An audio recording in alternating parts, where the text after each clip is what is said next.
के बाद कन्हैया तेरे द्वारे आए हैं, श्याम तेरे द्वारे आए हैं।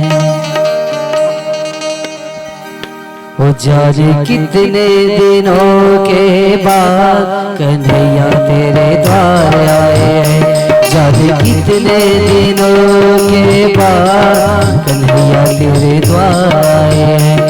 जाने कितने दिनों के बाद, जाने कितने दिनों के बाद, जाने कितने दिनों के बाद कन्हैया तेरे द्वार आए हैं, मनमोहना तेरे द्वार आए हैं, कन्हैया तेरे द्वार आए हैं।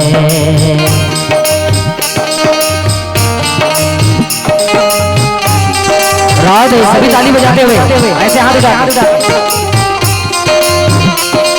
बढ़िया जोरों की ताली।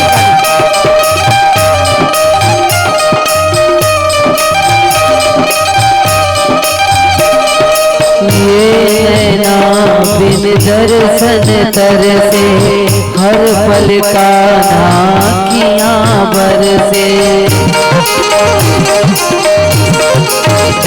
ओ ये नैना बिन दर्शन तरसे, हर पल मेरी अखियां बरसे।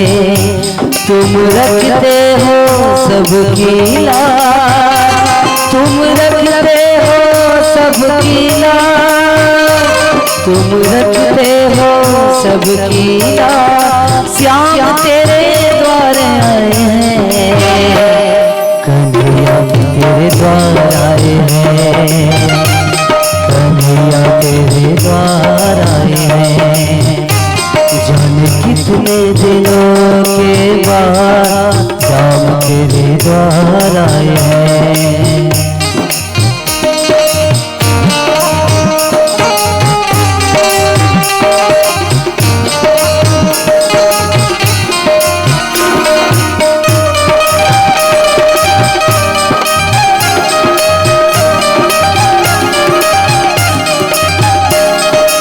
आज हुई पूरी अभिलाषा, कितने दिन से था मन प्यासा। आज हुई पूरी अभिलाषा, कितने दिन से था मन प्यासा। मन आज हुआ खुशहाल, मन आज हुआ खुशहाल, मन आज हुआ खुशहाल। श्याम तेरे द्वार आए हैं, कन्हैया तेरे द्वार आए हैं, श्याम तेरे द्वार आए हैं। जाने कितने दिनों के बाद, जाने कितने दिनों के बाद श्याम तेरे द्वार आए हैं, कन्हैया तेरे द्वार आए हैं, श्याम तेरे द्वार आए हैं, कन्हैया तेरे द्वार आए हैं।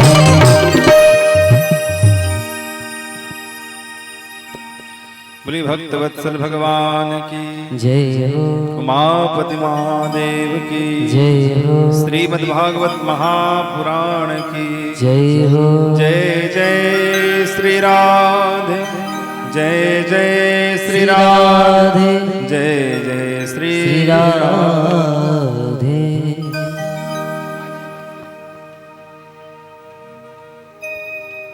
तो पूर्व सत्र में आप सभी ने वामन भगवान का मंगलमय चरित्र श्रवण किया, दर्शन किया कि किस प्रकार भगवान श्रीहरि वामन का स्वरूप बनाकर जाते हैं और महाराज बलि से वे संपूर्ण त्रैलोक्य को और साथ ही 14 भुवनों को भी उनसे दान में ले लेते हैं। मांगा था तो 3 पग,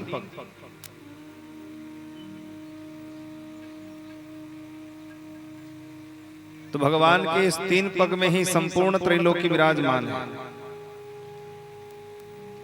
पश्यन्ततो रूपमदभ्रचक्षुषा सहस्रपादोर्भुजाननादभूतम् सहस्रमूर्धा श्रवणाक्षिनासिकम् सहस्रमूल्यं वरकुण्डलोलसत्। ये 3 पग क्या है? ये 3 पग हैं महासाधन। पहला है श्रवणम, दूसरा है कीर्तनम और तीसरा है मननम। ये 3 साधनों से आप भगवान को प्राप्त कर सकते हो। यही भगवान के 3 पग हैं। ये 3 साधनों, ये महासाधन जिसने प्राप्त कर लिया उसके लिए त्रैलोक्य की संपत्ति भी कुछ नहीं रह जाती। इसलिए भगवान की कथा का श्रवण करें, मनन करें, कीर्तन करें। ये 3 महासाधन कहें। वामन भगवान का चरित्र आप सबने श्रवण किया। चाहते तो महाराज बलि, भगवान ने कहा वरदान मांगो तो सब वापस मांग सकते थे जो कुछ दिया था, परंतु दिया हुआ दान वापस नहीं लिया जाता है। इसलिए धर्मनिष्ठ राजा महाराज बलि ने कहा प्रभु मैं आते जाते निरंतर आपका दर्शन करना चाहता हूं। तो भगवान भी ऐसे भक्त के प्रेमी हैं। भगवान द्वारपाल बन गए। भगवान को कोई संकोच नहीं होता। अगर कोई इंसान मनुष्य ऊंचे पद को प्राप्त कर लेता है तो उसे कभी भी अभिमान और अहंकार नहीं करना चाहिए। ये भगवान से हमको सीखने को मिलता है। गैया चराने वाले श्री कृष्ण द्वारिकाधीश श्री कृष्ण बन गए, राजाधिराज महाराज श्री कृष्ण बन गए, परंतु वही द्वारिकाधीश श्री कृष्ण अर्जुन के सारथी बनने के लिए भी नहीं हिचके। भक्त के लिए भगवान कुछ भी बनने के तैयार हो जाते हैं। सारथी का मतलब जानते हैं? सारथी जो रथ को हाँकने वाला होता है। सारथी का स्थान नीचे होता है और रथ में पीछे बैठने वाले का स्थान ऊपर होता है। तो पीछे बैठने वाला इशारा कैसे करता है? महाभारत में वर्णन है कि भगवान अर्जुन के सारथी बने तो अपने पैरों को भगवान के कान के पास रखते थे नीचे। ऐसा रथ होता था कि बोलकर नहीं, इशारे से इशारा किया जाता था, क्योंकि बोल कर अगर बोला जाएगा तो शत्रु जान सकता है कि किधर मुड़ना है, क्या करना है, पहले से अलर्ट हो सकता है। इसीलिए अपने पैर के अंगूठे के द्वारा कान को स्पर्श किया जाता था कि इधर चलो, इधर स्पर्श करते थे, इधर चलते थे, इधर स्पर्श करते थे। अब सोचो अर्जुन की क्या स्थिति रही होगी और भगवान की क्या स्थिति रही होगी परस्पर दोनों में। अर्जुन के आराध्य भगवान श्री कृष्ण हैं। चाहते तो भगवान मैं राजाधिराज महाराज हूं यह सोचते तो, परंतु फिर भी नहीं। भगवान ने स्वीकार किया सारथी बनना। और अर्जुन को जब इशारा करना होता तो भगवान के कान को स्पर्श करते थे अपने पैर के अंगूठे से। तो भगवान ऐसे सरल हैं। अहम भक्त पराधीनो य स्वतंत्र इव द्विज। भगवान कहते हैं मैं तो अपने भक्तों के अधीन रहने वाला हूं। मेरा भक्त मुझे न जाने कब पुकार ले। इसीलिए हर मंदिर में देखना भगवान श्री रामचंद्र जी धनुष बाण लिए हाथ खड़े रहते हैं। प्रायः सभी मंदिरों में देख लो भगवान खड़े ही मिलेंगे आपको, बैठे नहीं मिलेंगे। एक कनक भवन के रामचंद्र जी हैं जो राजा के रूप में बैठे मिलेंगे आपको, परंतु सभी जगह भगवान आपको खड़े ही मिलेंगे, वो भी धनुष बाण लिए। कम से कम भगवान को आराम तो करा दिया करो। इसीलिए पुजारी जी जब लौटकर मंदिर से आते हैं तो धनुष बाण आदि सब उतार कर रख देते हैं, प्रभु आप भी आराम कर लिया करें। परंतु भगवान कहते हैं न जाने कौन सा भक्त कब पुकार ले और मुझे जाना पड़ जाए। धनुष बाण लिए हाथ खड़े रहते हैं। ऐसे भक्त के लिए महाराज बलि के लिए भगवान ने द्वारपाल बनना भी स्वीकार कर लिया। जब तक भगवान सुतल लोक में वास करते तब तक देवशयनी रहता, भगवान पुनः वैकुंठ में आते हैं तो देवउठनी एकादशी से प्रारंभ होता है, देवउठनी हो जाता है। तो 6 महीने देवशयनी और 6 महीने देवउठनी होता है। तो इस प्रकार भगवान की यह दिव्य चरित्र श्री सुखदेव जी महाराज ने धर्म सम्राट राजा परीक्षित को श्रवण कराया। आगे भगवान मत्स्यावतार की कथा संक्षिप्त रूप में श्रवण कराते हैं। इत्यक्तो विष्णुरातेन भगवान बादरायणे उवाचरितं विष्णोर मत्स्यरूपेण यत्कृतम्। भगवान का मत्स्यावतार कैसा होता है? द्रविड़ देश के राजा सत्यव्रत राज्य का त्याग करके वन को चले गए। कृतमाला नदी के तट पर कुटिया बना ली और वहीं पर भजन करते थे। एक दिन कृतमाला नदी में स्नान करके तर्पण कर रहे थे राजा। एक मछली हाथ में आ गई। मछली को देखकर वापस राजा डालने लग गए। मछली ने कहा, नहीं नहीं महाराज, मुझे वापस मत डालिए, बड़ी बड़ी मछलियां मुझे मारकर खा जाएंगी, अपने साथ रखिए, आप मेरी रक्षा करिए। तो राजा सत्यव्रत ने कमंडलों में डाल दिया और उस मछली को लेकर घर आया। रात भर में कमंडलों जितनी बड़ी हो गई। अब कहने लगी, महाराज मुझे यहाँ से दूसरे स्थान पर डालिए, मैं यहाँ पर नहीं रहने वाली। तो राजा सत्यव्रत उसको निकालकर मटके में डाल दिया। बड़ा सा मटका था, उसमें डाल दिया। एक रात में ही मटके के बराबर हो गया। माप उसका बढ़ने लग गया। जब मटके में भी वो नहीं आई तो कहा, मैं यहाँ भी नहीं रह पा रही हूँ, आप मुझे कोई दूसरा स्थान दीजिए। तो कुटिया के बाहर एक पोखर था, ऐसे गड्ढा था, उसमें छोड़ दिया, तुम इसी में रहो। रात भर में गड्ढे के जितने बराबर। आश्चर्यचकित रह जाते। पुनः ले जाकर सरोवर में, तालाब में डाल दिया तो रात भर में तालाब के बराबर। तब हाथ जोड़कर कहा कि आप कौन हैं?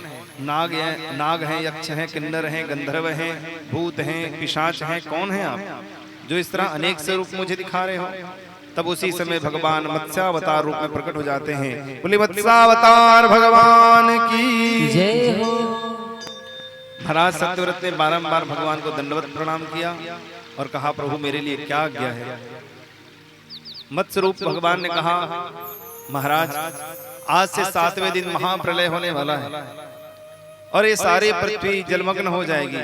तो मैं चाहता हूं पृथ्वी में जितने भी बीज हैं उन सभी बीजों को तुम एकत्रित कर लो। मैं तुमको शक्ति प्रदान करता हूं। सारे बीजों को तुम एकत्रित करके अपने पास रख लो और जैसे ही पृथ्वी जलमग्न होने लग जाएगी, चंद्रमा समीप आ जाएगा, पृथ्वी समुद्र का जल, समुद्र अपने मर्यादा का उल्लंघन करके पृथ्वी को डुबाने लग जाए तो उस समय पूरी पृथ्वी जलमग्न हो जाएगी। तब सप्तर्षि नाव पर बैठकर आएंगे, उसी नाव में तुम सवार हो जाना। फिर वासुकी नाग को लेकर जब मैं मत्स्य रूप में वहां पर प्रकट हूं उस जल में, तो मेरे पुंछ से या फिर सिंह से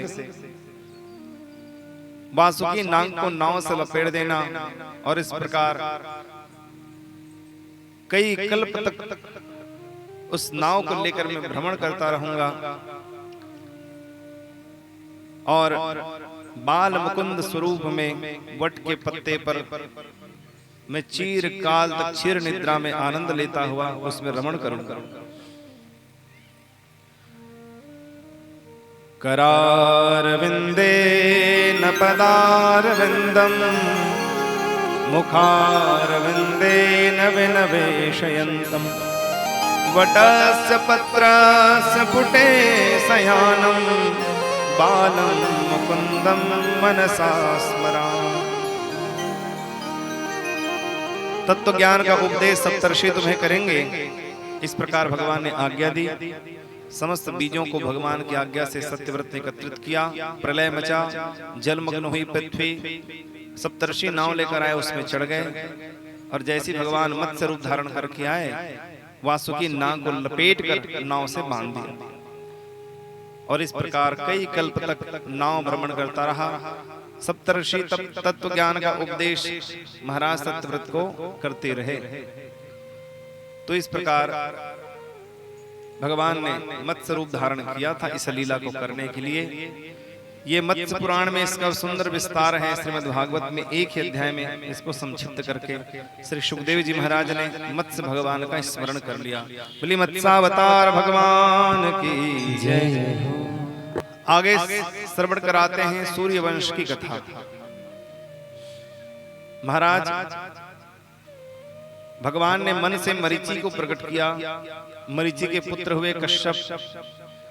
दक्ष प्रजापति ने अपने 13 पत्नियों को कश्यप जी के साथ ब्याह दिया। उन 13 पत्नियों में देवताओं की माता है अदिति। अदिति से भगवान सूर्य नारायण प्रकट होते हैं और भगवान सूर्य नारायण से वैवस्वत मनु श्राद्ध देव प्रकट होते हैं। यह है सूर्यवंश। सूर्यवंश में एक प्रॉब्लम चल रहा है, बिना यज्ञ किए संतान नहीं होती।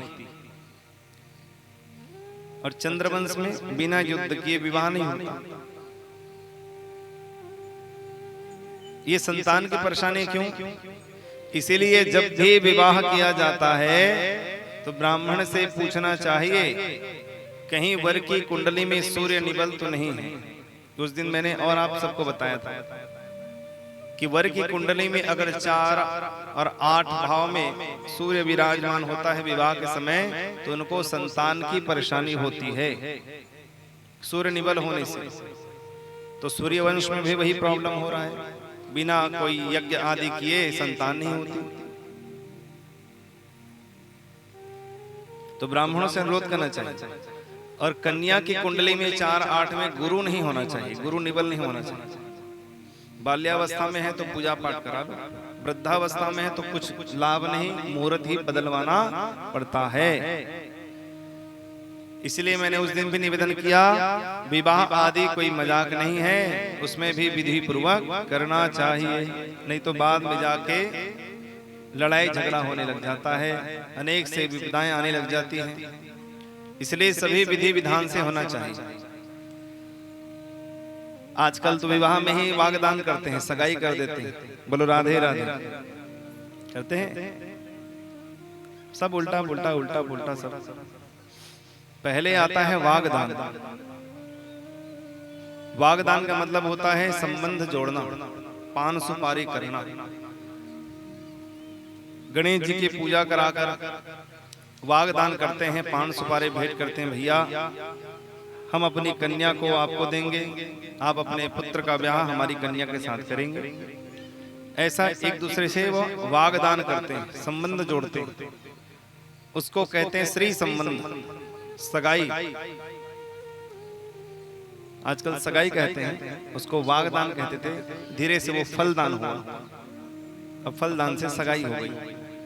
पहले वर कन्या का कोई काम ही नहीं था सगाई में, सिर्फ कुछ लोग जाते थे और वागदान करके आ जाता था। लगन पत्र का भी वहीं पर भरा जाता है। लगन धराने के बाद वर कन्या को इधर उधर भ्रमण नहीं करना चाहिए, नहीं तो उनके जीवन में अनेक से विपदाएं बाद में आती हैं विवाह के पश्चात। तो बहुत सारी छोटी छोटी चीजों को ध्यान देना चाहिए। और एक विषय पर और ध्यान देना चाहिए, सगाई के लिए किसी को फोर्स नहीं करना कि ज्यादा खर्चा करो। तो आजकल और उल्टा हो गया, बाराती ज्यादा सगाई में पहुंच जाती, लड़की वाले बेचारा कतला करे खर्चा। लड़की वालों को कर्जा में झोंकना नहीं चाहिए। एक परिवार है, मैं जानता हूं, अरबपति है, अभय बाफना नाम उनका, नाम भी बता देता हूं। अभय बाफना रायपुर में सूर्या बिहार में रहते हैं। वे लड़की देखने गए। महाराज जी ने एक मजाक में कह दिया कि आज ही तो विवाह का मुहूर्त है, विवाह भी कर दो। तो वो इतने प्रसन्न हुए, बोले तत्काल सब तैयारी करो, शाम को आज ही जो मुहूर्त है उसी में ब्याह भी कर देंगे। और उसी दिन वागदान हो गया एक समय में, दूसरे समय में मुहूर्त था विवाह का, तो विवाह भी उसमें कर दिया जल्दी जल्दी सब। उनको मैंने पूछा ऐसा क्यों किया आपने, कोई जल्दीबाजी थी? बोले नहीं, हम नहीं चाहते कि कन्या वाले के ऊपर किसी प्रकार का बोझ पड़े। हम अपनी बहू को लेकर चले गए और खूब बढ़िया सुंदर सबको निमंत्रण देकर भंडारा करवा दिया, हो गई छुट्टी। उनकी सोच अच्छी लगी। इसलिए वर पक्ष वालों को चाहिए कि कन्या पक्ष वाले के ऊपर ज्यादा बोझ न डाले किसी प्रकार से कि ये दो वो दो, ऐसी तैयारी करो वैसी तैयारी करो, मोटर गाड़ी का खर्चा दो, उसका खर्चा दो। काहे खर्चा देंगे भाई? पहली बैला गाड़ी मात्र इसका पेट्रोल भरवा खातिर। नियम बनाए, सामाजिक तौर पर नियम बनाना चाहिए। सामाजिक तौर पर नियम बनाए भैया कि किस प्रकार कन्या पक्ष वाले को कम से कम खर्चा हो, ताकि बेचारा कर्जा में मत पड़े और उसकी बिटिया भी सुखी से रहे कि कम से कम मेरे पिता के जीवन में मेरे कारण कर्जा नहीं हुआ, वो भी सुख से रहे। न तो जीवन भर बेचारी कहती रहती पिताजी मेरे कारण आपको कर्ज सिर में चढ़ गया। तो सामाजिक रूप से निर्णय लेना चाहिए कि किसी प्रकार से भी लड़की वाली को बोझ ना पड़े और बढ़िया से प्रसन्नता से विवाह संपन्न हो जाए। विवाह लौकिक विधि से बढ़िया संपन्न होना चाहिए। तो पहले वागदान कर दो, सगाई कर दो बढ़िया। सगाई करने के पास एकदम कम लोग जाओ, ज्यादा अधिक से अधिक भी नहीं, कम से कम लोग जाओ और कुछ हफ्तों के बाद फिर विवाह आदि कर दो बड़ी धूमधाम से। तो इस प्रकार महाराज विवाह के समय ध्यान देना चाहिए कि उनका सूर्य, वर का सूर्य निबल न हो, कन्या का गुरु निबल नहीं होना चाहिए, नहीं तो संतान की परेशानी होती है। इधर श्राद्ध देव का कोई संतान नहीं हुआ, उनकी पत्नी का नाम था श्रद्धा। कुल गुरु थे वशिष्ठ जी।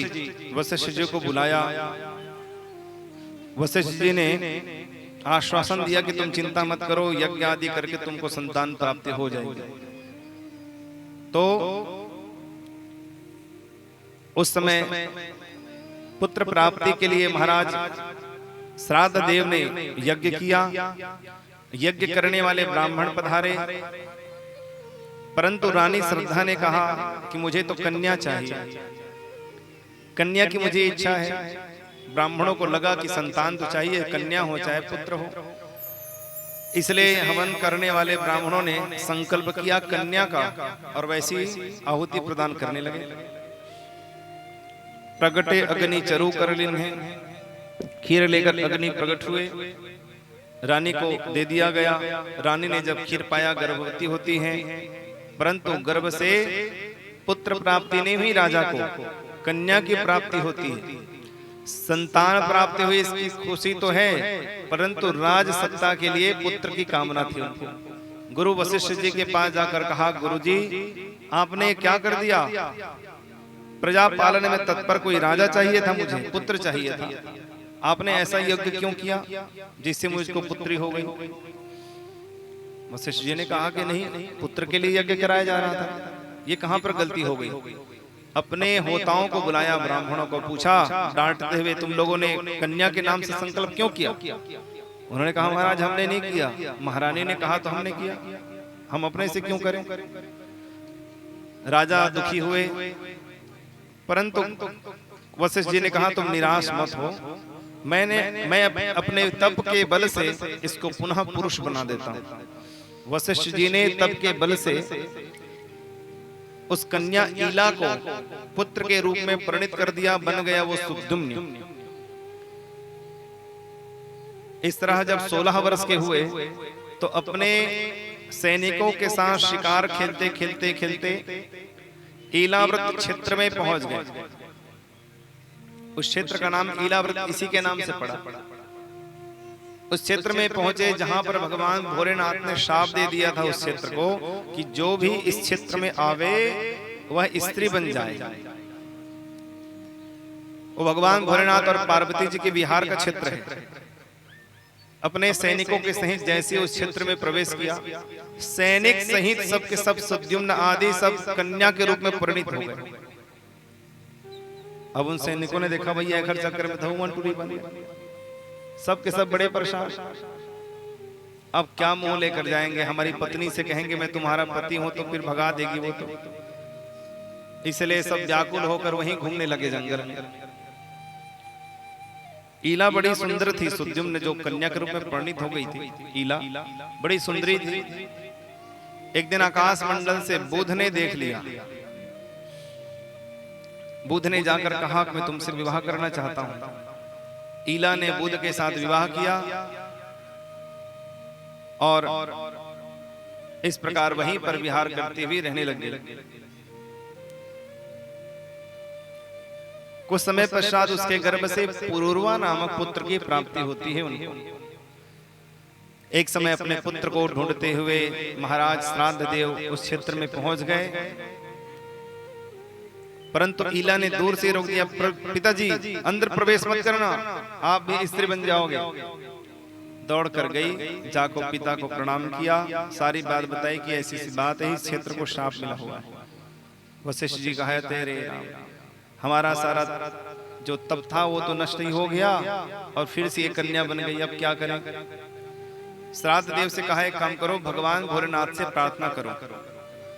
वंदे देव उमापतिं सुरगुरुं वंदे जगत कारणं वंदे पन्नगभूषणं मृगधरं वंदे पशूनां पतिं वंदे सूर्य शशांक वन्यनयनं वंदे मुकुंद प्रियं वंदे भक्तजनाश्रयं च वरदं वंदे शिवं शंकरं। भगवान उमापति महादेव प्रकट होते हैं। उमापति महादेव की जय हो। भगवान भोलेनाथ ने कहा वरदान मांगो। वशिष्ठ जी ने कहा मैं तो यही चाहता हूं कि ये जो ईला बन गई है फिर से वो सुद्युम्न बन जाए। भोलेनाथ ने कहा देखो तीरो भाव हमारे पास है, इसका मतलब ये नहीं कि हम प्रकृति से छेड़छाड़ करें। ये पहले से ही कन्या थी जिसको आपने पुरुष बनाया, और पुरुष से फिर मैं कन्या बना दूं, ये प्रकृति के साथ छेड़छाड़ होगा। अगर हम ही ऐसा करने लगे तो और भी लोग हमको देखकर ऐसा कर सकते हैं, इसलिए प्रकृति से छेड़छाड़ी नहीं करनी चाहिए। भगवान भोलेनाथ ने कहा फिर भी आपने हमें पुकारा है, इसलिए 6 महीने के तक यह स्त्री के रूप में और 6 महीने पुरुष के रूप में रहेगा। बोले कोई बात नहीं, चलेगा इतना। वापस लेकर गए राज्य में। 6 महीना सुद्युम्न के रूप में और 6 महीना ईला के रूप में परिणित हो जाते थे, परंतु वहां की प्रजा को बिल्कुल पसंद नहीं होता। उनका फिर पुत्र हुआ पुरूरवा। पुरवर ने आगे राज्य किया। आगे इनके वंश में होते हैं महाराज शर्याति। शर्यातिर्मानवो राजा ब्रह्मेष्ठ स बभूव यो वा अंगिरसां रात्रे द्वितग्रह उचीवा सुकन्यानां तस्यासित् कन्या कमललोचना तया सार्धं मनगतो हमगशमचमनास्त्रम्। एक समय की बात है, महाराज शर्याति की पुत्री का नाम है सुकन्या। सुकन्या ने अपने पिता से कहा पिताजी बहुत समय हो गया, राजमहल से बाहर नहीं निकले हैं, चलिए न कहीं जंगल में घुमा कर ले आइए। पुत्री बड़ी प्यारी थी, लाडली थी, इसलिए राजा शर्याति ने अपनी पुत्री को घुमाने के लिए वो जंगल लेकर चले गए। सुकन्या बड़ी सुंदरी थी, अपनी सखियों के साथ जंगल में भ्रमण कर रही थी। उस वन में एक कुटिया देखकर वहां चले गए। कुटिया के समीप दीमक चढ़ा हुआ था। दीमक से बड़ा सुंदर प्रकाश निकल रहा था।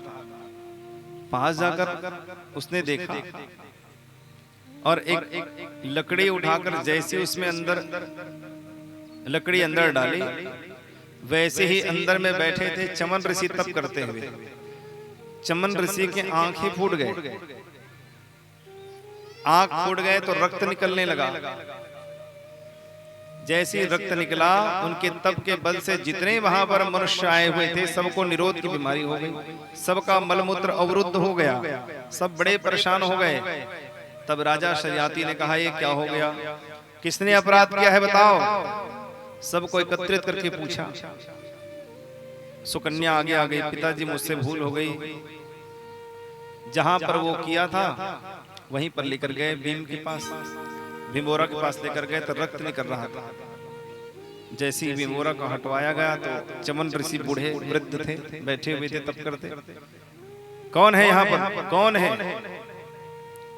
महाराज मैं राजा शरियाती हूँ, आपके चरणों में आया हूँ, क्षमा कर दीजिए, मेरी छोटी सी पुत्री ने अपराध कर दिया, आपकी आंखों को फोड़ दिया, महाराज क्षमा कर दीजिए इस बालिका को। कहे राजन मैं क्षमा तो कर दूं, परंतु मेरे दोनों नेत्र चले गए हैं, अब मेरी सेवा कौन करेगा, मैं कैसे जीऊंगा, मैं तो अधमरा पड़ा रहूंगा, कैसे मेरी सेवा कौन करेगा बताओ। कहा महाराज आप जो आज्ञा करें। ठीक है, फिर अपनी कन्या का विवाह मेरे साथ कर दो, उसको दंड भी मिल जाएगा और मेरी सेवा भी हो जाएगी। राजा ने बिल्कुल संकोच नहीं किया और अपनी कन्या का हाथ बूढ़े चमन ऋषि के हाथ में दे दिया। 12 साल की अपनी छोटी सी बिटिया का हाथ उनके हाथ में दे दिया। राजा शरियाती वहां से चले गए, परंतु ब्रह्मिष्ठ स बभूव, सुखदेव जी कहते हैं राजा शरियाती ब्रह्मनिष्ठ थे, तो पिता ऐसे हैं तो पुत्री भी तो वैसी होगी, संस्कारवान। बूढ़े थे तो क्या हुआ, पतिव्रता धर्म का पालन कर रही है। अंध बधिर क्रोधी अति दीना, चाहे पति जैसा भी हो उसकी सेवा करनी चाहिए, यह शिक्षा मिली थी उसको। बूढ़े वृद्ध चमन ऋषि की सेवा कर रही है। कई वर्ष बीत गए सेवा करते करते। एक दिन चमन ऋषि ने कहा देवी मैं अपने दिव्य दृष्टि से देख पा रहा हूं अश्वनी कुमार यहाँ पर आए हुए हैं। अश्वनी कुमारों ने हाथ जोड़ा, महाराज आप सच कह रहे हैं, हम तो अदृश्य रूप में थे, फिर भी आपकी आंखें नहीं है, कैसे देख लिया आपने? बोले दिव्य दृष्टि से हमने देखा। हे अश्वनी कुमारों आप आए तो बहुत उत्तम कार्य किया आप लोगों ने। एक काम करिए, मैं आप लोगों को यज्ञ में भाग दूंगा, आप मेरी इन आंखों को ठीक कर दीजिए। अश्वनी कुमारों ने कहा देवराज इंद्र नाराज हो जाएंगे अगर आप हमको यज्ञ में भाग दोगे तो। बोले कोई नाराज नहीं होगा, मैं दूंगा भाग, चिंता मत करो, तो मेरी आंखों को ठीक कर दो। अश्वनी कुमारों ने ले जाकर ऐसा लेप लगाया नेत्रों में, लेप लगाकर थोड़ी देर तक रखा। वैद्य के डॉक्टर के बेटे हैं ना अश्वनी कुमार, लेप लगाकर रखा। जैसे नेत्र खोले तो तुरंत उनके दिव्य दृष्टि आ गई थी, नेत्र खुल गए और सब कुछ देखने लगा। चमन ऋषि को सब दिखाई देने लग गया। एक प्रार्थना और कि एक काम और कर दो, मैं बूढ़ा हो चुका हूं, मेरी पत्नी अभी भी 16 वर्ष की है, ये भारी एक अपराध भी है, दोष भी है, इसलिए आप मुझे कुछ ऐसी औषधि दीजिए जिससे मैं 18 वर्ष का हो जाऊं। तो अनेक सी जड़ी बूटियों को ला लाकर अश्वनी कुमारों ने उसको कूटा और कूट कर उसको प्रास बनाया। औषधि में उसको प्रास कहते हैं। उसको बहुत सारे मिलाकर उसको बनाए, उसको कूट कूट कर प्रास बनाए और प्रास खाने के लिए दे दिया किसको? चमन ऋषि को। चमन ऋषि उस प्रास को खाते ही 18 वर्ष के नौजवान के रूप में परिणित हो जाते हैं। बोलो भक्त वत्सल भगवान की जय। तेगर सिद्धि आजकल चमन प्रास बिकती है। हाँ विदाई चवन प्रास। अश्वनी कुमारों ने जो प्रास खिलाया चमन ऋषि को तो चवन प्रास नाम पड़ गया। सब जन कहते थे खाथन तब बोल जमाने हो महाराज, वो नकली कहाँ हुई, असली वाले तो अश्वनी कुमार मंदिर। 18 वर्ष के नौजवान के रूप में परिणित हो गए। और रूप कैसे दिख रहा है? जैसे अश्वनी कुमारों का स्वरूप है वैसे ही उनका स्वरूप है। ऐसे लग रहे हैं 3 भाई हैं डुप्लीकेट। तीनों गए आश्चर्य से देखने लग गई, कौन? सुकन्या। ये तीनों में से ये कौन है? सबके सब अश्वनी कुमारों ने कहा हम तीनों में से तुम्हारा पति कौन है पहचानो, अगर तुम सच्ची पतिव्रता होगी तो पहचान जाऊंगी। सुकन्या ध्यान से देखने लग गई और समझ गई देवता पलक नहीं झपकते हैं, हम मनुष्य पलक झपकते हैं। ऐसे ऐसे पलक झपकते हैं ना, हम मनुष्य हैं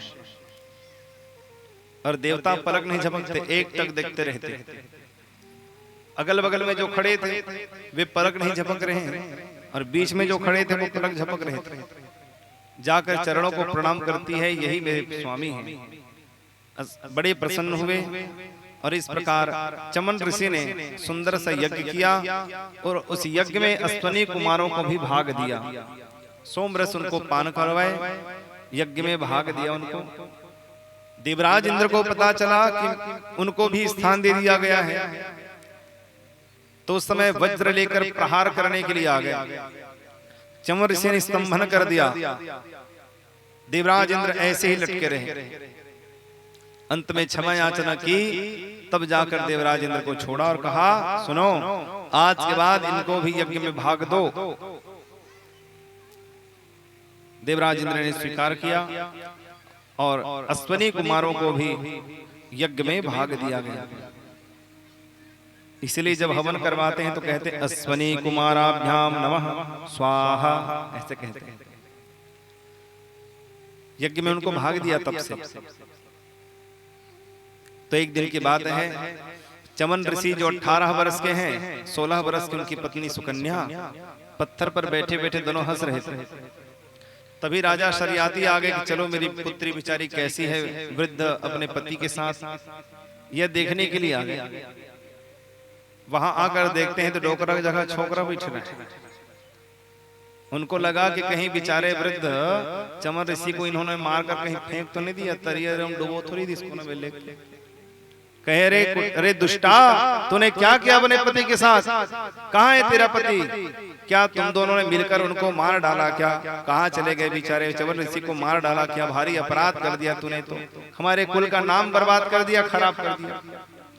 अरे पिताजी शांत हो जाइए, शांत हो जाइए, आप इतनी चिंता क्यों कर रहे हैं? चमन ऋषि ने जाकर सारी बात बताई कि भाई ऐसी ऐसी बात है और हम ही चमन ऋषि। तब जाकर महाराज शरियाती को ठंडा पहुंचा महाराज। तब ठंडक लगी, बोले अरे मैं तो सोच रहा था मेरा कुल ही सब बर्बाद हो गया। इस प्रकार इनके कुल में आगे जाकर होते हैं महाराज नभग। नभग के पुत्र हुए नाभाग और नाभाग के पुत्र होते हैं महाराज अम्बरीश। अम्बरीशो महाभाग सप्तदीपवतीं महिं अव्ययां च श्रियं लब्ध्वा विभवं चातुलं भुवि। अम्बरीश बड़े ही महान प्रतापी राजा थे, बड़े ही उदारवान थे। एक दिन पत्नी सहित कहा कि सुनो, हम एकादशी का व्रत करने का संकल्प करेंगे। अब मैं 12 वर्ष तक तो एकादशी का व्रत नहीं कर सकता हूं। जैसे शिवरात्रि का व्रत कितने साल तक करते हैं, श्री शिव महापुराण में वर्णन है। शिवरात्रि का व्रत जो है निराहार रहकर जल पीकर 14 वर्ष तक करने से शिवलोक की प्राप्ति होती है। ऐसी एकादशी का व्रत 12 वर्ष तक रहना चाहिए।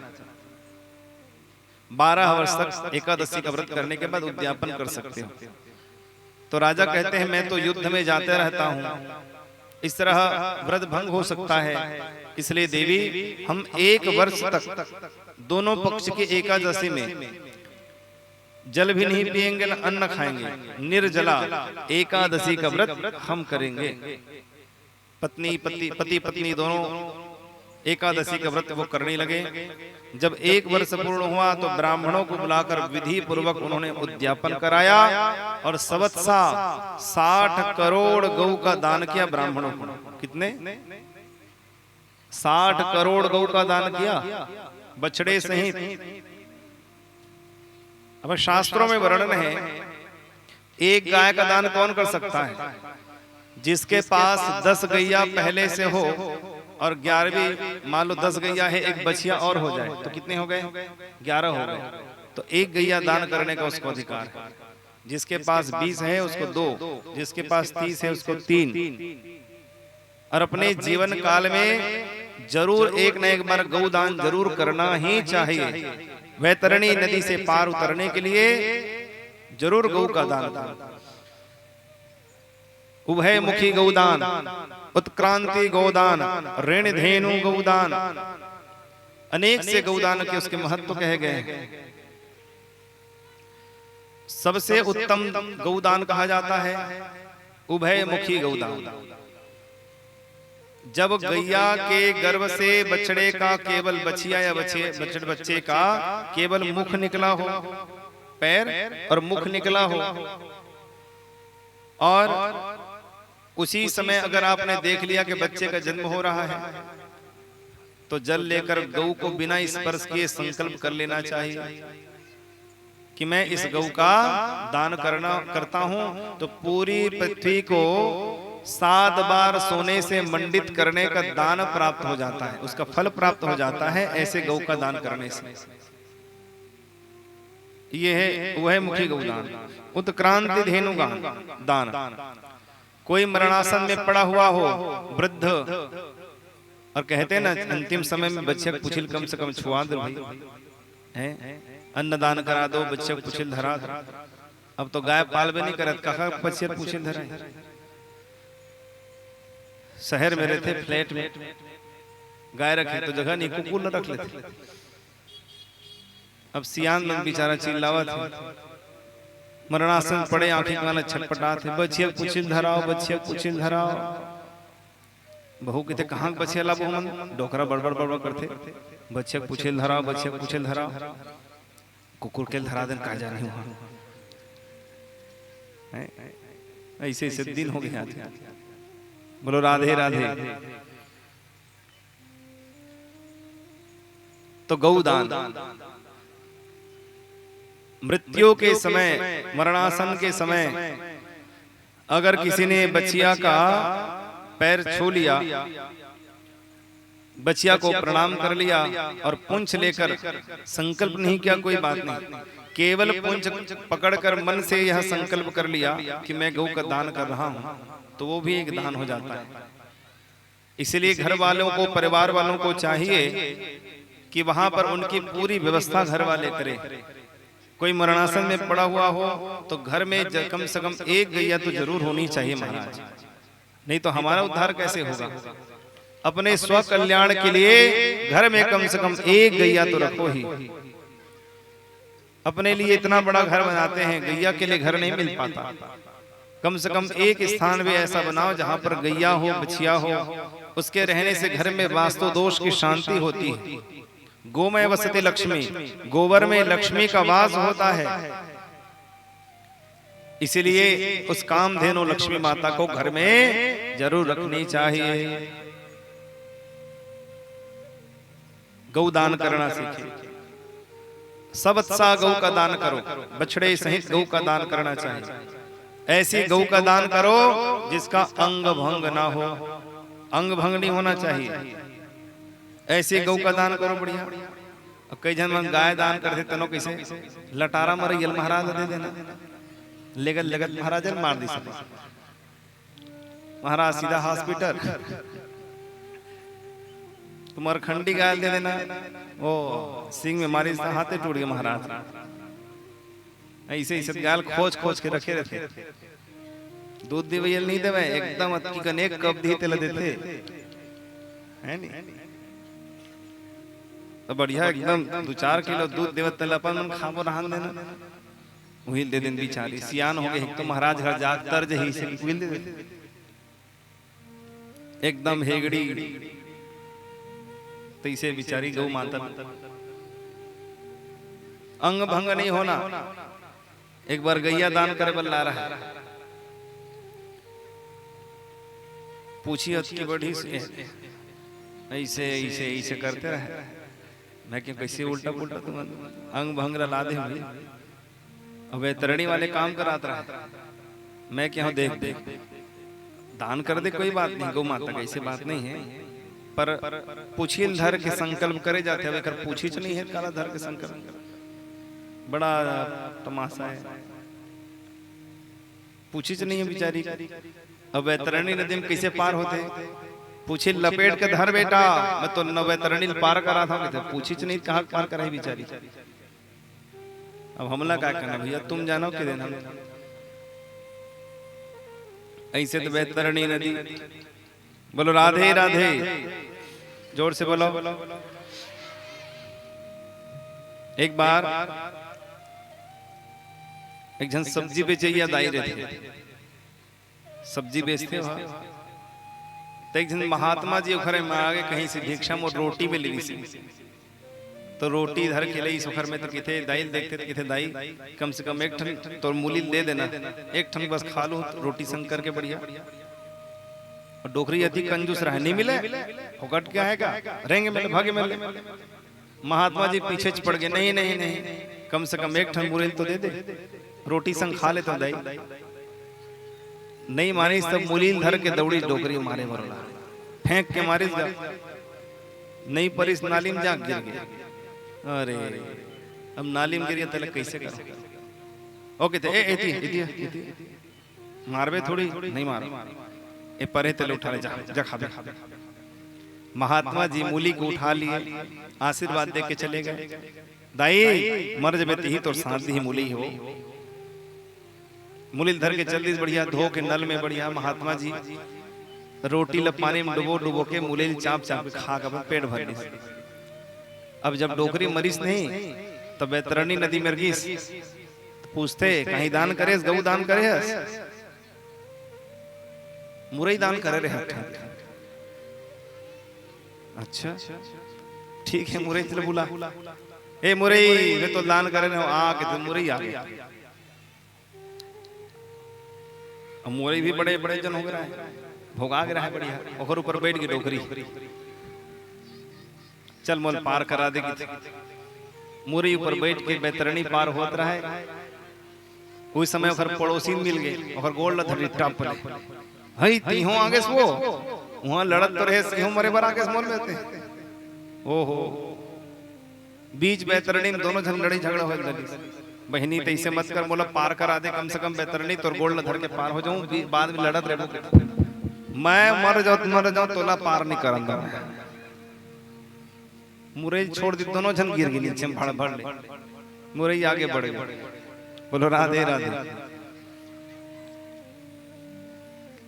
कहने का अर्थ ये है, हम कोई भी कुछ भी दान करते हैं वो हमारे सहायक ही होते हैं।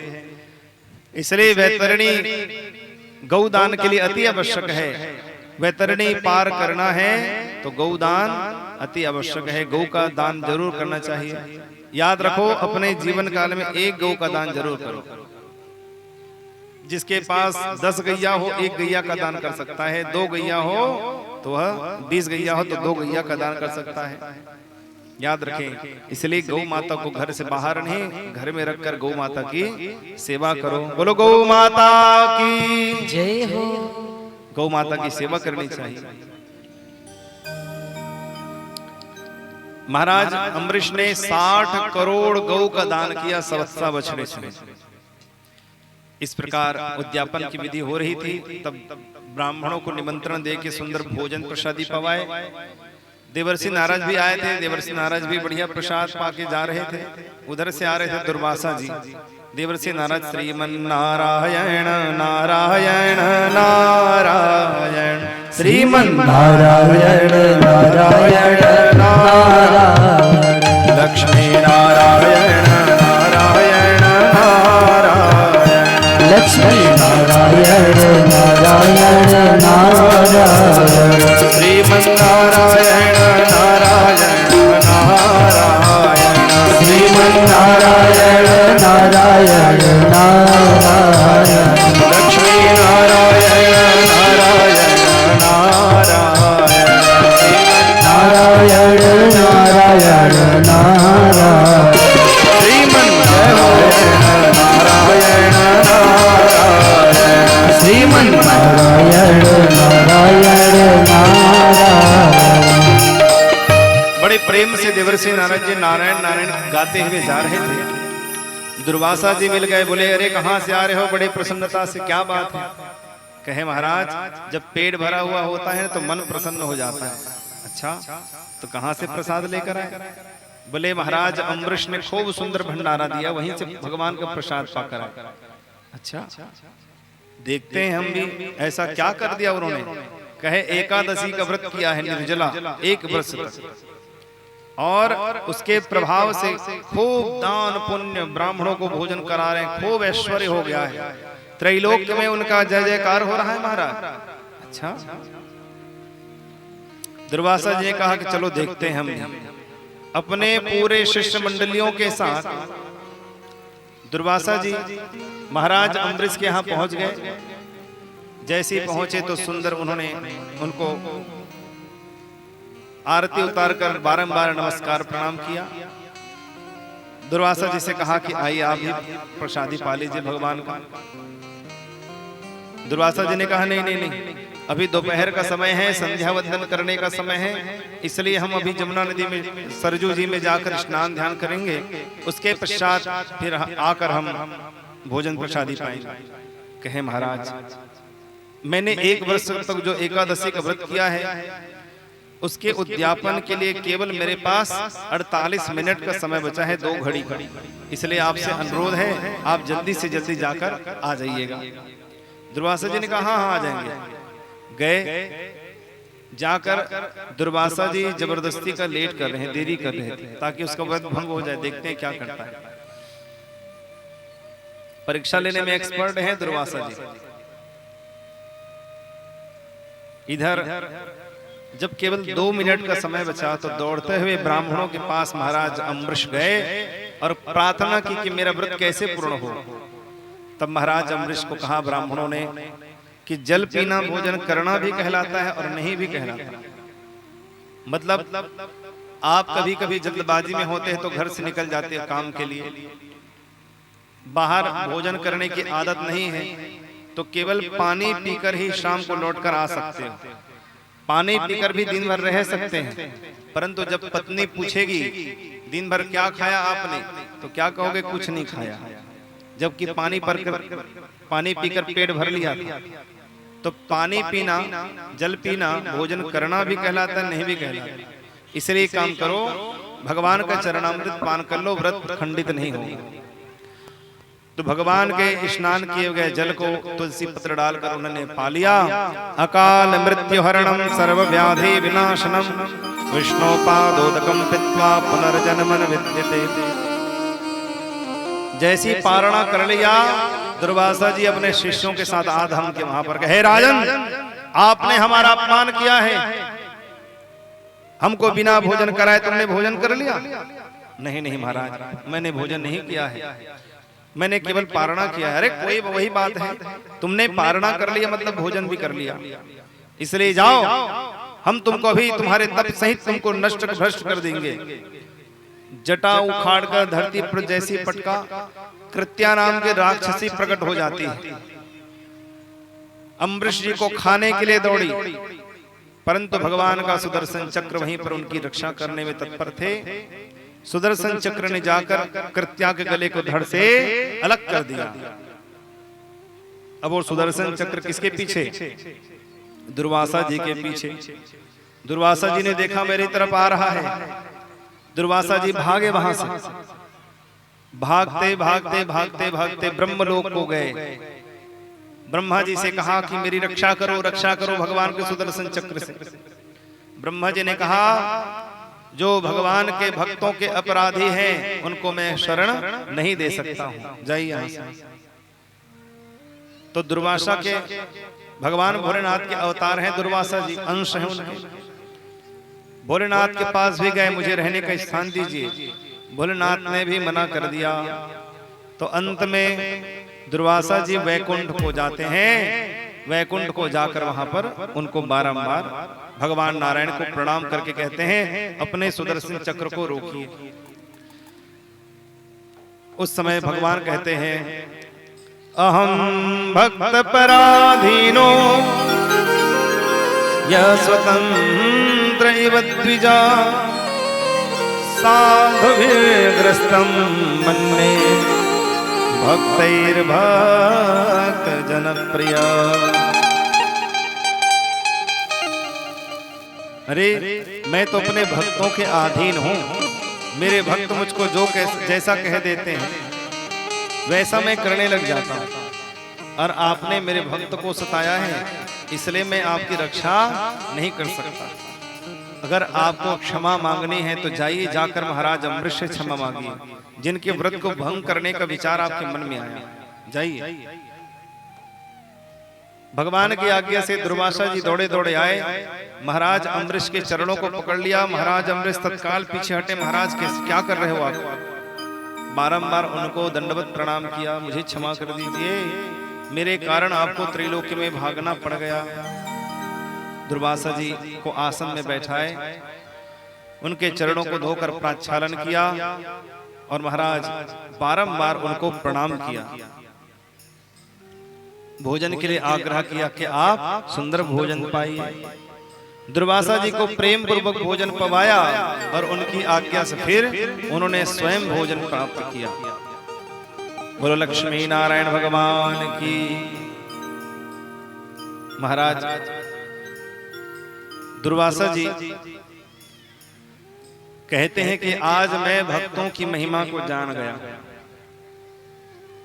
अहो अनंत दासाना महत्वं मे दृष्टमद्य मे कृतो गतोऽपि यद्राजन् मंगलानि समीहसे। मैं भगवान के भक्तों की महिमा को आज जान गया कि उनकी क्या महिमा है। जो भगवान के होते हैं भगवान उनके होते हैं। भगवान उनकी रक्षा करने के लिए सदैव तत्पर रहते हैं, और जो भगवान को अपना नहीं मानते भगवान उनकी ओर देखते भी नहीं।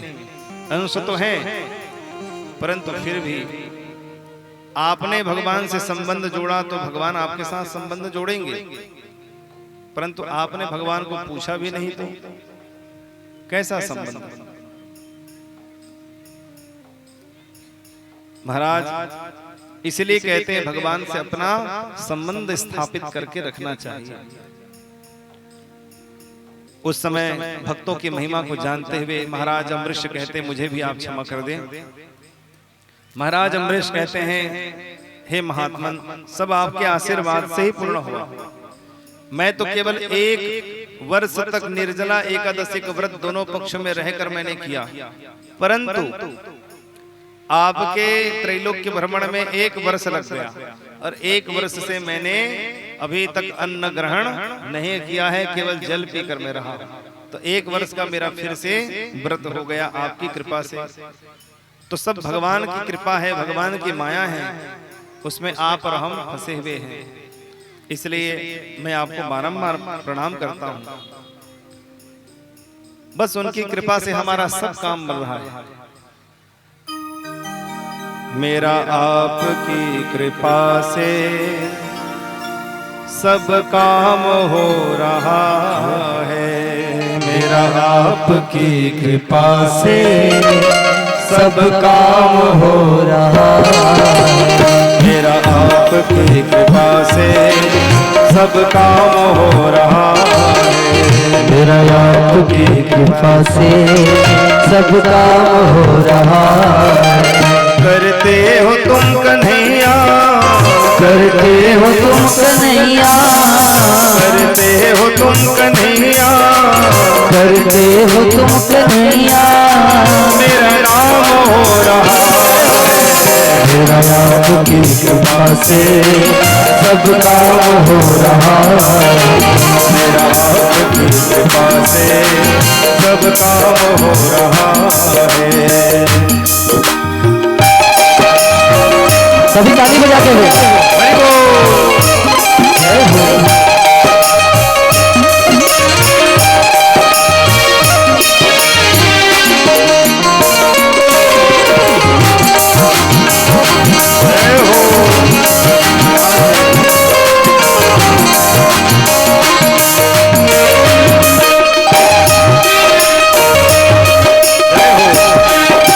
पतवार के बिना ही मेरी नाव चल रही है।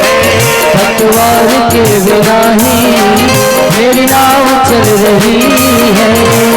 ऐसे नहीं, गाते हुए भगवान से कहो, पतवार के बिना ही मेरी नाव चल रही है।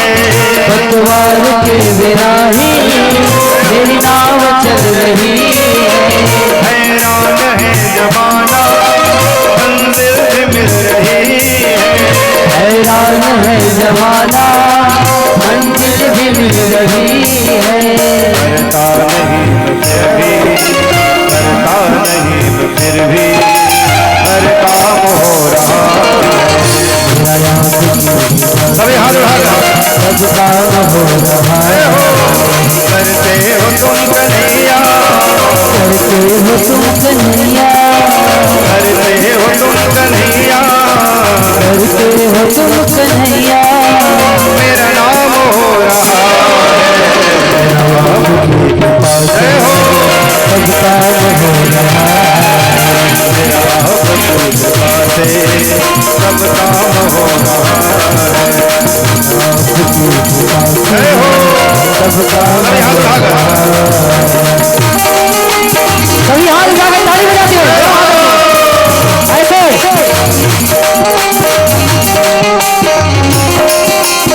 राधे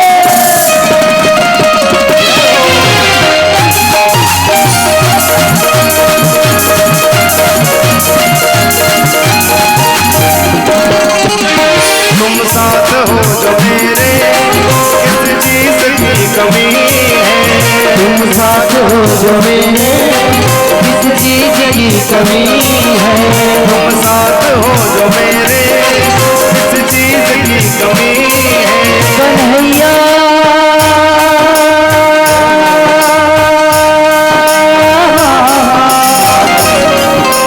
मेरे प्यारे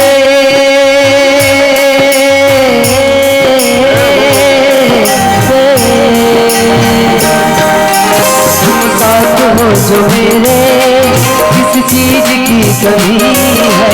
किसी और चीज की अब दरकार ही नहीं है। किस चीज की अब तो दरकार ही नहीं है। मेरे साथ गुलाम अब, मेरे साथ गुलाम अब दरकार ताली बजाते हुए सब काम हो रहा है। और करते हो तुम कन्हैया, करते हो तुम कन्हैया, करते हो तुम कन्हैया, करते हो तुम कन्हैया। और मेरा नाम हो रहा है।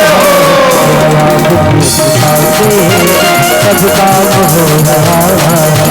मेरा आपकी कृपा से सब काम हो रहा है।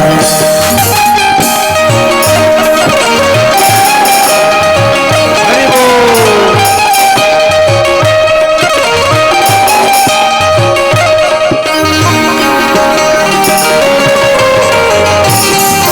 राधे ऐसे नहीं, सभी हाथ उठा कर भाव से।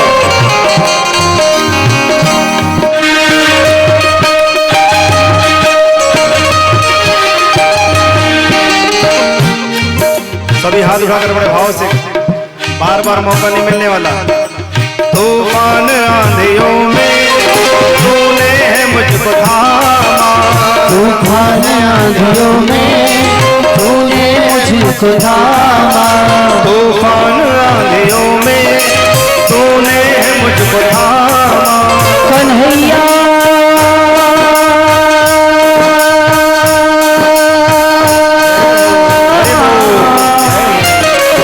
मेरे प्यारे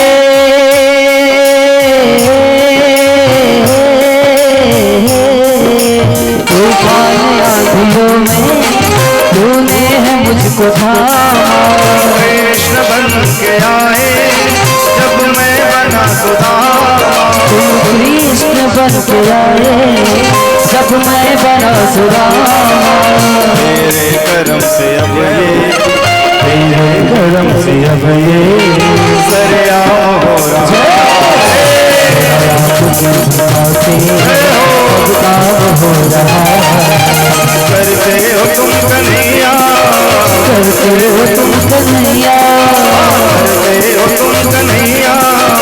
करते हो तुम कन्हैया। मेरा नाम हो रहा मेरा राम की कृपा से सब काम हो रहा है।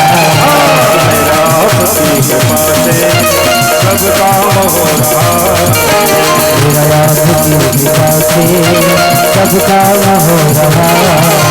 मेरा आपकी कृपा से सब काम हो रहा। मेरा आपकी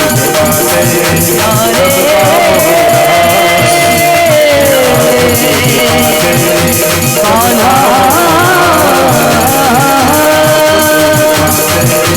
सब काम हो रहा। जय जय श्री राधे, श्री राधे। महाराज अम्बरीश भगवान से कहते हैं, प्रभु मेरा आपकी कृपा से सब काम हो रहा है। ऐसे भगवान से वो प्रार्थना बार बार कहते हैं। आगे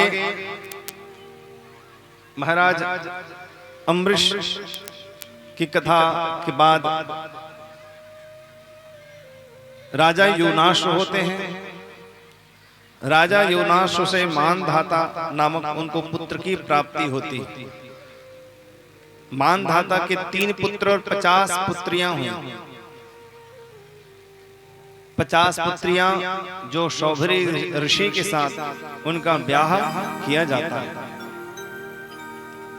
आगे इनके वंश में होते हैं महाराज राजा हरिश्चंद्र, जिनकी कथा बड़ी प्रचलित है, सत्यवादी राजा हरिश्चंद्र की,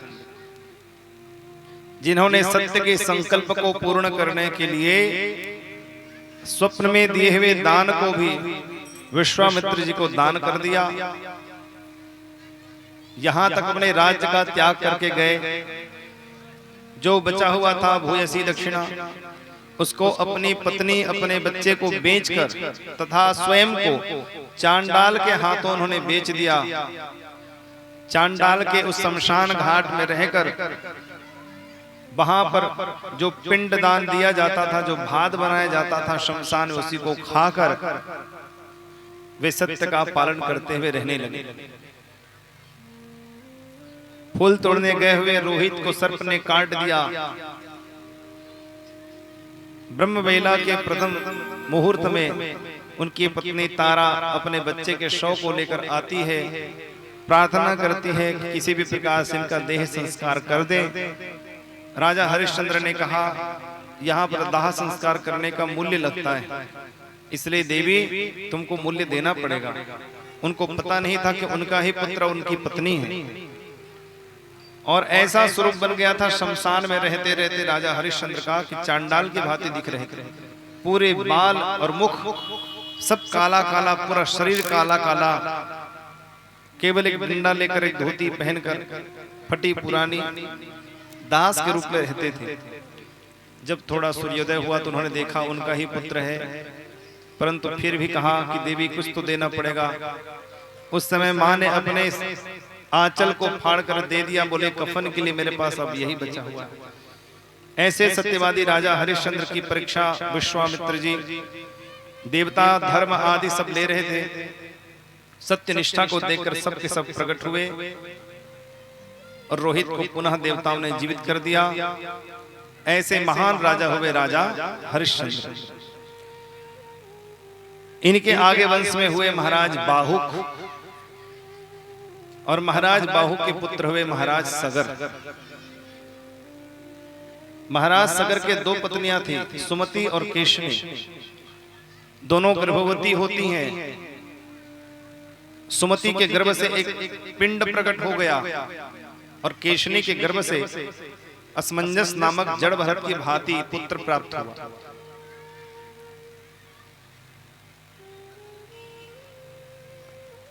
सुमति ने बच्चे को, उस पिंड को देखकर क्रोध करके जैसे ही दुखी होती है तो उसको पटक दिया। कई पुराणों में ऐसा वर्णन है कि भगवान ने अपने त्रिशूल से स्पर्श किया तो 60,000 रूप में परिणित हो गए। तो सगर के 60,000 पुत्र उसी पिंड से प्रकट हुए। और दूसरा हुआ असमंजस नामक पुत्र। एक बार महाराज सगर अश्वमेध यज्ञ कर रहे थे और उस यज्ञ में एक घोड़ा छोड़ा जाता है। 100 अश्वमेध यज्ञ करने वाला देवराज इंद्र का सिंहासन प्राप्त कर लेता है। देवराज इंद्र डरते हुए उस घोड़े का हरण करके ले जाकर कपिल नारायण भगवान के आश्रम में बांध देते हैं। सगर के पुत्र 60,000 पुत्र उस घोड़े को ढूंढते ढूंढते ढूंढते कपिल नारायण भगवान के आश्रम पहुंच गए। वहां पर जाकर देखा तो कपिल नारायण भगवान को अनाप शनाप बोलने लग गए। बोलो राधे राधे, जोर से बोलो।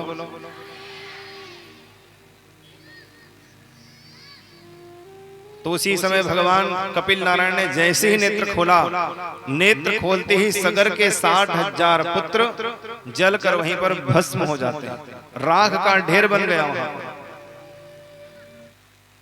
राजा सगर को पता चला तो बहुत दुखी हो गए, इसलिए असमंजस का ब्याह करवाया। असमंजस तो जड़ भरत की भांति थी, पत्नी में कोई मन नहीं लगता उनका, केवल नित्य निरंतर ब्रह्म चिंतन करते रहते। उनका एक पुत्र हुआ जिसका नाम था अंशुमान। अंशुमान जब बड़े हुए तो राजा सगर को कहा कि दादाजी हमारे अनान्य चाचा कहाँ हैं? उन्होंने बताया कि यज्ञ अधूरा रह गया था और भगवान कपिल नारायण ने उनको भस्म कर दिया पुत्र, उनकी अभी तक मुक्ति नहीं हुई है। अंशुमान ने कहा मैं मुक्ति दिलाऊंगा। अंशुमान भगवान कपिल नारायण के आश्रम को गए, उनको जाकर पूछा कि हे भगवान हमारे पूर्वजों की मुक्ति कैसे होगी? कपिल नारायण भगवान ने कहा गंगा जी को प्रसन्न करके प्रकट करो और गंगा जी से ही तुम्हारे पूर्वजों की मुक्ति संभव है। अंशुमान ने तपस्या की, कठोर तपस्या की। अंशुमान से भी किसी प्रकार से गंगा मैया प्रसन्न नहीं हुई। उनका पुत्र हुआ दिलीप। दिलीप की कोई भी संतान नहीं हुए तो गौ माता की सेवा करने से उनको भगीरथ नामक पुत्र की प्राप्ति होती। इधर दिलीप ने कई वर्षों तक तपस्या करके शरीर का त्याग कर दिया। पिता की राह पर भगीरथ ने भी तपस्या किया। तपस्या करते करते 3 पीढ़ियां हो गई हैं। आज भगवती गंगा मैया प्रसन्न होकर प्रकट हो जाती हैं। बोले गंगा मैया की। गंगा मैया प्रकट हुई। गंगा मैया ने कहा कि सुनो, मैं ब्रह्मलोक से मृत्युलोक पर तो आ जाऊंगी, परंतु कोपी धारिताम वेगम पतन्या में महीतले। मेरे वेग को रोकने वाला कौन है? कोई मेरे वेग को रोकने वाला नहीं मिला तो मैं इस भूमि धरती को फाड़कर रसातल में प्रवेश कर जाऊंगा। इसलिए कोई ना कोई मुझे संभालने वाला होना चाहिए। तब भगवान भोलेनाथ की आराधना की। भोलेनाथ ने कहा हम संभाल लेंगे, आप चिंता मत करो। तब गंगा जी से कहा हे गंगा जी आप पधारिए। तो ब्रह्मा जी ने ब्रह्मलोक से एक बूंद छोड़ा नीचे। एक बूंद वह गंगा मैया जैसी छोड़ी गई, ब्रह्मलोक से आकाश गंगा को चीरते हुए भगवती गंगा मैया अति वेग से घड़ घड़ घड़ घड़ घड़ घड़ करती हुई गंगा मैया मृत्यु लोक की वो आने लग गई। और जैसे ही अति वेग से आ रहे हैं तो उसी समय भगवान भोलेनाथ से प्रार्थना की प्रभु आप गंगा मैया को संभाल लीजिए। गंगा मैया को जटा में समाहित कर दिया भोलेनाथ ने। जटा खोली, जटा खोलते ही गंगा मैया सब आकर भोलेनाथ की जटा में समाहित हो गई और उसी में विहार करने लगी। बोलो महादेव की। शंकर जी की जटाओं में गंगा मैया वास कर रही हैं। शंकर तेरी जटाओं से बहती है गंगाधारा हो। शंकर तेरी जटाओं से बहती है गंगाधारा हो। शंकर तेरी जटाओं से बहती है गंगाधारा हो। शंकर तेरी जटाओं से बहती है गंगाधारा हो।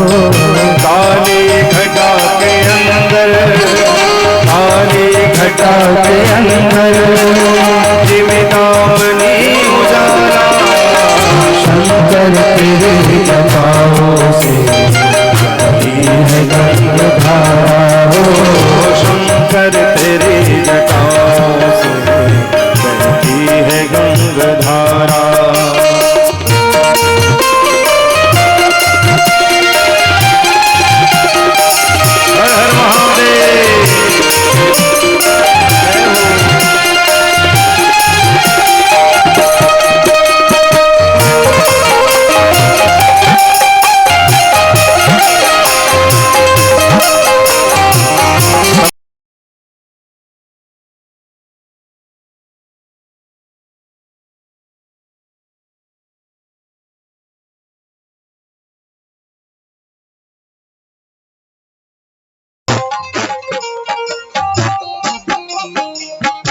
शशिभाल कर विराजे डमरू निशान बाजे त्रिशूल की है धारा शंकर तेरे जटाओं से बहती है गंगाधारा काली घटा के अंदर काली घटा के अंदर झिमदामनी उजाला शंकर तेरे जटाओं से बहती है गंगाधारा ओ शंकर तेरी जटाओं से बहती है गंगाधारा।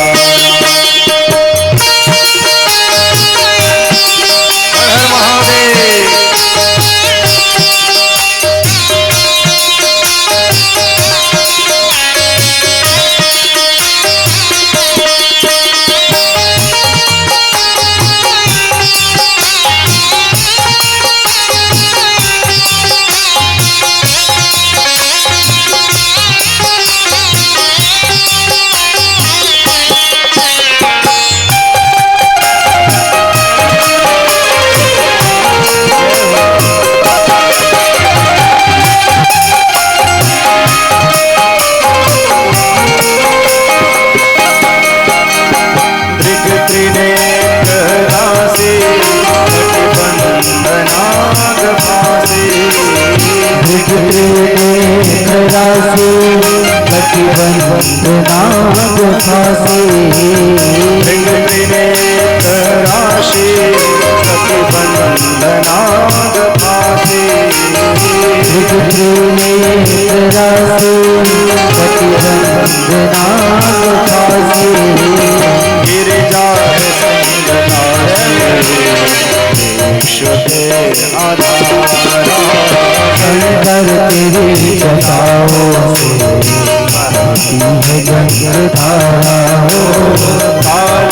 हर महादेव। हर हर महादेव शंभो।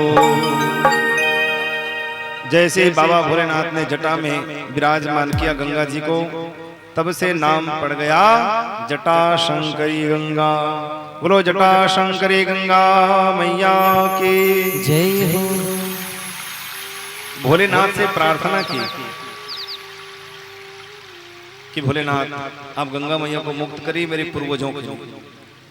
तो भोलेनाथ ने अपनी जटा में से एक बूंद टपका दिया नीचे, बस वही विशाल स्वरूप धारण करके अनेक से पर्वतों से नीचे गिरते हुए, गोमुखी से गिरते हुए भगवती गंगा मैया महाराज अगस्त जी के आश्रम के समीप अगस्त जी की कुटिया को बहाते हुए आगे निकल गए। अगस्त जी को बड़ा क्रोध आया, 3 ही बार में आचमन कर गए, ओम केशवाय नमः, ओम माधवाय नमः, ओम गोविंदाय नमः।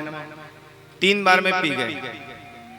भगीरथ ने कहा महाराज आपने गंगा मैया को जाते हुए देखा है?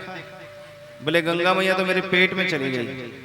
अरे महाराज अपने पूर्वजों के लिए हमने तप करके उनको प्राप्त किया था। बोलो राधे राधे। कन्हैया आने वाला है, चुपचाप बैठे रहो। हाँ, लड्डू पेड़ा खाक चॉकलेट खाक जाओ यहाँ पे। तो प्रार्थना की कि आप किसी भी प्रकार से गंगा मैया को मुक्त कर दीजिए। तो उस समय कुशा उठाकर अगस्त्य जी ने अपनी जांग को फाड़ दिया, वहां से गंगा मैया प्रकट होकर निकल गई। तब से नाम पड़ा जानवी गंगा। बोलो जानवी गंगा मैया की जय हो। जानवी गंगा नाम पड़ा। जाकर सगर के पुत्रों का बस जो राख का ढेर लगा था उसमें गंगा जी समाहित हो गई। सगर के 60,000 पुत्र जो है मुक्ति को उन्होंने प्राप्त किया। बोलिए गंगा मैया की जय। नमामि गंगे तव पाद पंकजम सुरसुरैर्वन्दित दिव्य रूपम भुक्तिं च मुक्तिं च ददासि नित्यं भावानुसारेण सदा नारायणम्। सुंदर इस प्रकार यह चरित्र, किस प्रकार भगवती गंगा मैया धरती पर आई और गंगा मैया आई तो किस प्रकार से आज तक सबको मुक्ति प्रदान कर रही है। बोलो गंगा मैया की जय। याद रखो, जब भी गंगा जी में स्नान करने जाते हो तो कैसे स्नान करने जाना चाहिए, ध्यान से सुनो।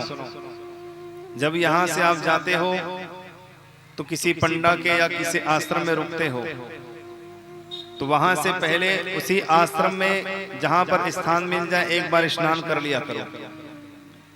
सीधा सो उठ कर स्नान करने के लिए गंगा जी में नहीं जाना चाहिए। पहले एक बार स्नान कर लो। चप्पल जूते पहन कर गए तो अर्धम हरति पुण्यम पादुका। अगर चप्पल पहन के गंगा जी जाते हो तो वह आपकी पादुका आधे पुण्य का हरण कर लेने वाली है। अगर पास में ही है 2-3 किलोमीटर में तो पैदल जाने का प्रयास करिए। गंगा जी समीप जाइए, सबसे पहले जल उठाकर अपने मस्तक पर लगाइए। हे गंगा मैया, मस्तक पर लगाइए। और मस्तक पर लगाने के बाद हो सके अगर आपको आता है तो प्राणायाम कर लीजिए। कहीं से पूजन की सामग्री लाकर सबसे पहले गंगा मैया का पूजन कर लें और पूजन करने के पश्चात फिर गंगा जी में डुबकी लगाएं। कूदना नहीं है, धड़ाम से गंगा मैया में डुबकी लगाया जाता है। ऐसे ऐसे हाथ को रखना चाहिए, ऐसे नीचे, और नाक बंद करके ऐसे डुबकी लगानी चाहिए। गंगा मैया में डुबकी लगाओ और डुबकी लगाकर हो सके अगर पास में ही हैं आप जहां रुके हो तो अपने शरीर को पोंछना नहीं चाहिए स्नान करने के पश्चात, नहीं तो गंगा स्नान का फल नहीं मिलता। हो सके तो गीले वस्त्रों में वहां तक आ जाओ, या फिर कपड़े लेकर गए हो तो सूखे कपड़े को ही लपेट लो, परंतु पोंछो मत, पोंछना नहीं चाहिए, ऐसी लपेट लो। गंगा जी में जाकर साबुन से स्नान नहीं करना, शरीर को रगड़ना नहीं, डुबकी लगाया जाता है, रगड़ा नहीं जाता। तन के मैल को तो घर में भी धो सकते हो, डो साबुन लगा लगा। मन के मैल को गंगा जी में धोकर आना चाहिए। मन के मैल को धोने के लिए जाता है जीव, तन को धोने के लिए नहीं। इसलिए गंगा जी में डुबकी लगाकर कहो, हे गंगा मैया, मुझसे जाने अनजाने जो भी पाप हुए हैं उन सब पाप को, अपराध को क्षमा करो, उनको भस्म करो। गंगा जी में डुबकी लगाओ, वैसे आओ, गंगा जी को प्रणाम करना चाहिए। तो इस प्रकार गंगा जी को जरूर स्मरण करना चाहिए, गंगा जी को प्रणाम करना चाहिए। बोले भक्तवत्सल भगवान की जय हो। कृष्ण कन्हैया लाल की जय हो। तो इस प्रकार आगे इनके वंश में महाराज खटवांग हुए, खटवांग के पुत्र हुए दीर्घबाहु। पश्चात महाराज रघु हुए। महाराज रघु के वंश में ही आगे महाराज दशरथ हुए और दशरथ के 4 पुत्र हुए। खटवांगाद दीर्घबाहुश्च रघुस्तस्मान् पृथुस्रवाः अजतस्तो महाराजस्तस्मात् दशरथो भवत्। अज के पुत्र हुए दशरथ। तस्यापि भगवानेश साक्षात् ब्रह्ममयो हरिः अंशानेन चतुर्धागान् पुत्रत्वं प्रार्थिता सुरैः राम लक्ष्मण भरत शत्रुघ्ना इति संज्ञकाः। आगे इनके वंश में महाराज दशरथ के 4 पुत्र हुए, राम लक्ष्मण भरत शत्रुघ्न। श्री सुखदेव जी महाराज कहते हैं वाल्मीकि जी के रामायण में आपने परीक्षित भगवान की गाथा को श्रवण की है, इसलिए राम जी को प्रणाम करते हुए हम आगे बढ़ेंगे। क्योंकि भगवान की कथा रामचरितमानस में प्रवेश किए तो 3 दिन तक क्या 300 दिन तक भी बाहर नहीं निकल पाएंगे, इसलिए उनको प्रणाम करते हुए निकलेंगे। तो सुखदेव जी ने एक ही श्लोक में पूरी राम कथा गा दी। गुरुवर थे तक्तराजो वचरदनो वनम पद्म पदाभ्याम प्रेयायाः पाणि स्पर्शा क्षमाभ्याम प्रजद्वयोरुदो यो हरिन्द्रानुजाभ्याम वैरूप्यासुरपणाख्याः प्रियविरहरुषा आरोपितभ्रोजिव्र त्रस्ताब्धि वर्धसेतु खलदवदहनः कौसलेन्द्रो तवान्नतः। एक ही श्लोक में पूरी राम कथा गा दी। महाराज दशरथ के पुत्र हुए राम लक्ष्मण भरत शत्रुघ्न। राम ही राम है, राम ही भरत है, राम ही लक्ष्मण है और राम ही शत्रुघ्न। भक्त भक्ति भगवंत गुरु। भक्त कौन है? लक्ष्मण राम जी के भक्त हैं और शत्रुघ्न भरत जी के भक्त हैं। समझ आई बात? लक्ष्मण राम जी के भक्त हैं और शत्रुघ्न किसके भक्त हैं? भरत जी के भक्त हैं। लक्ष्मण जैसे राम जी की सेवा कर रहे हैं ऐसी शत्रुघ्न इनकी सेवा कर रहे हैं। तो वही चारों साक्षात ब्रह्ममयो हरि 4 रूप में पधारे, राम लक्ष्मण भरत और शत्रुघ्न।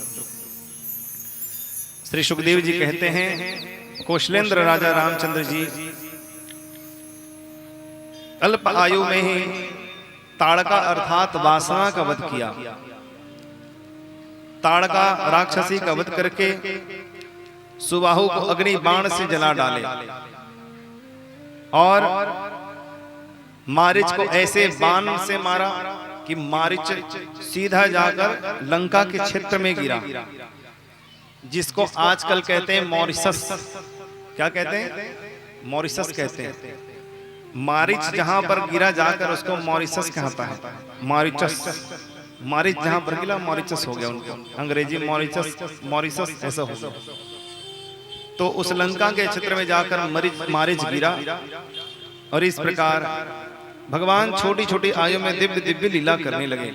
माता अहिल्या को तार दिया भगवान ने और जाकर धनुष भंग करके भगवती सीता के साथ उन्होंने सुंदर ब्याह किया। केवल राम जी का ही नहीं, चारों भाइयों का सुंदर ब्याह संपन्न होता है। भगवान ने अपनी लीला दिखाई, मंथरा की मति बदली गई और माता कैकेयी को साधन बनाकर भगवान वनवासी हुए। वनवास में जब भगवान गए तो वहां के तपस्वी मुनियों ने सोचा जब भगवान विवाह करके इतने प्रसन्न हैं तो क्या हम विवाह करके प्रसन्न नहीं होंगे? अरे जब भगवान विवाह करके प्रसन्न हैं तो हम भी विवाह करेंगे। हमने सुना है भगवान रामचंद्र जी अपने चरणों के स्पर्श से स्त्री बना देते हैं। तो सभी जो तपस्वी थे सब के सब पत्थर उठा उठा के जा रहे थे भगवान के पास, ताकि हमको लड़की खोजने की जरूरत मत मिले। कहाँ ढूंढते रहेंगे कन्या? भगवान के चरणों से स्पर्श करा के विवाह कर लेंगे। सब पत्थर उठा उठा के जा रहे थे। राम जी ने देखा इन तपस्वियों का मन कैसे हो गया, बताओ, इनको विवाह करने की सूझ रही है। तब तक भगवान ने क्या किया? रावण को निमित्त बनाकर छाया रूपी सीता का हरण करवा दिया। रोते हुए बैठे थे, सारे तपस्वी पहुंच गए। बोले महाराज आप कैसे रो रहे हैं, क्या बात हो गई?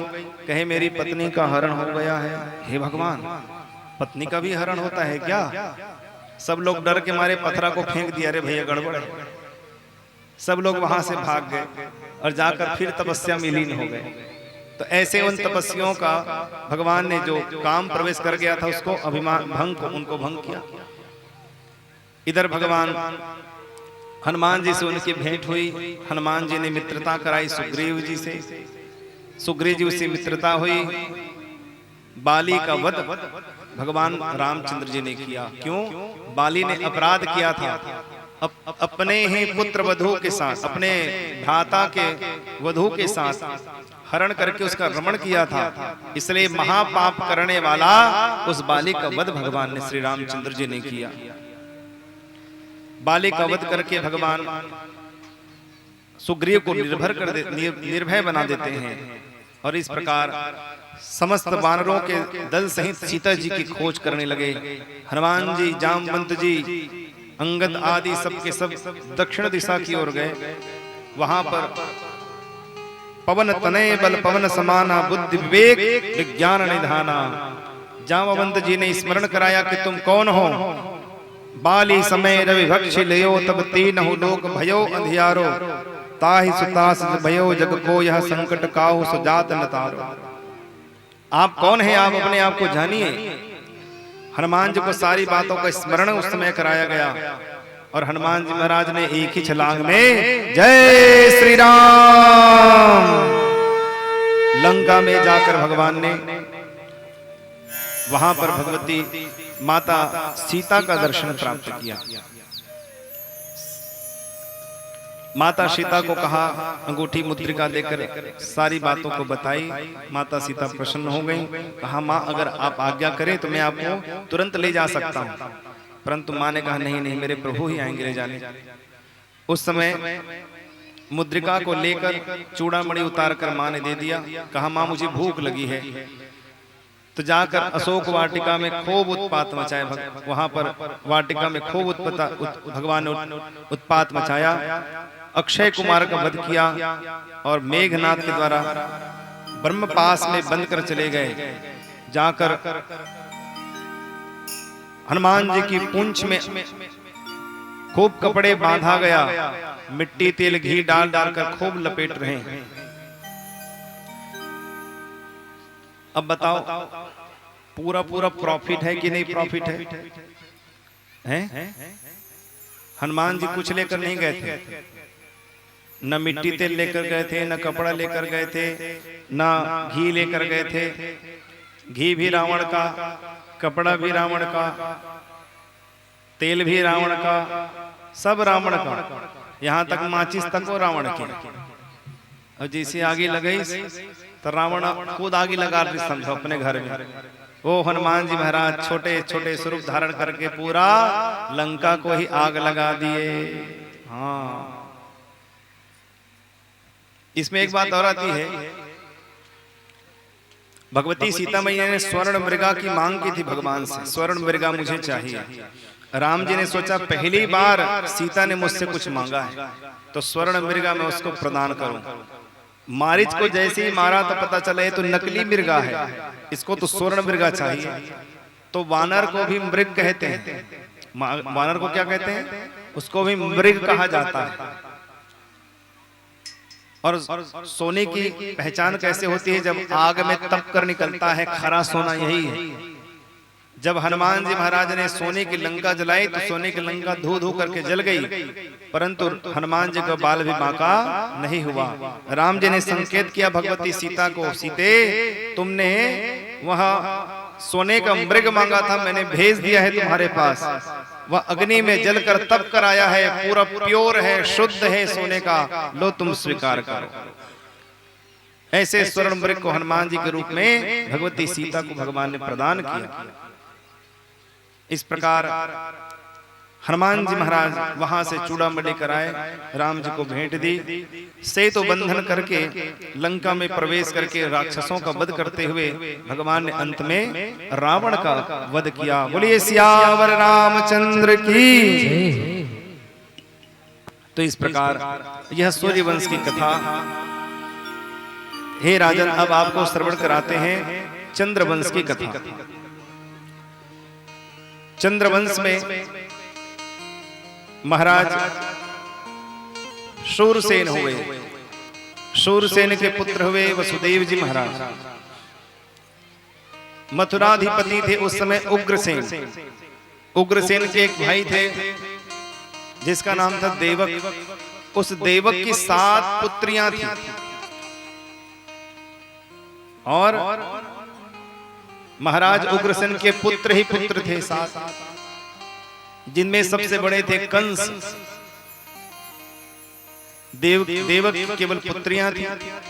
पहले 6 पुत्रियों का विवाह वसुदेव जी के साथ हो चुका है, परंतु किसी से कोई संतान नहीं हुआ। तब कंस ने कहा वसुदेव जी से, वसुदेव तुम अब की बार मेरी सबसे छोटी बहन देवकी से ब्याह कर लो, तुमको निश्चित ही संतान की प्राप्ति होगी। देवकी का विवाह वसुदेव जी के साथ जैसे ही होता है, इतना धूमधाम से विवाह किया। कंस ने खूब दान पुण्य किया, कन्यादान में दहेज खूब दिया। तो मथुरा के लोग क्या कह रहे हैं, अरे देखो कंस तो बड़ा दानी है भैया, अपनी बड़ी बहन के विवाह को बड़ी धूमधाम से इसने किया, किसी प्रकार की कोई कमी नहीं होने दी। गुप्तचरों ने आकर बताया, बोलो राधे राधे, जोर से बोलो। मैं बोलते रहा था, तुमने इसी से देखा था, बड़ा विचित्र है। सीधा भगवान के जन्म करा था, कथन नहीं करा। कहाँ के हम लोग बताओ, कहाँ के हम? केला बेचारा सुना था। बोलो राधे राधे।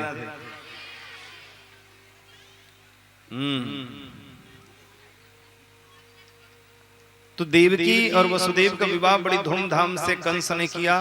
प्रजा ने कहा कि महाराज कंस बदल गए हैं, देखो कितनी धूमधाम से अपनी बहन का विवाह किया। गुप्तचरों ने आकर बताया तो कंस ने सोचा चलो मेरी बड़ाई तो हो रही कम से कम, तो जबरदस्ती कर रोने लगा, मैं अपनी बहन को विदा करने स्वयं जाऊंगा।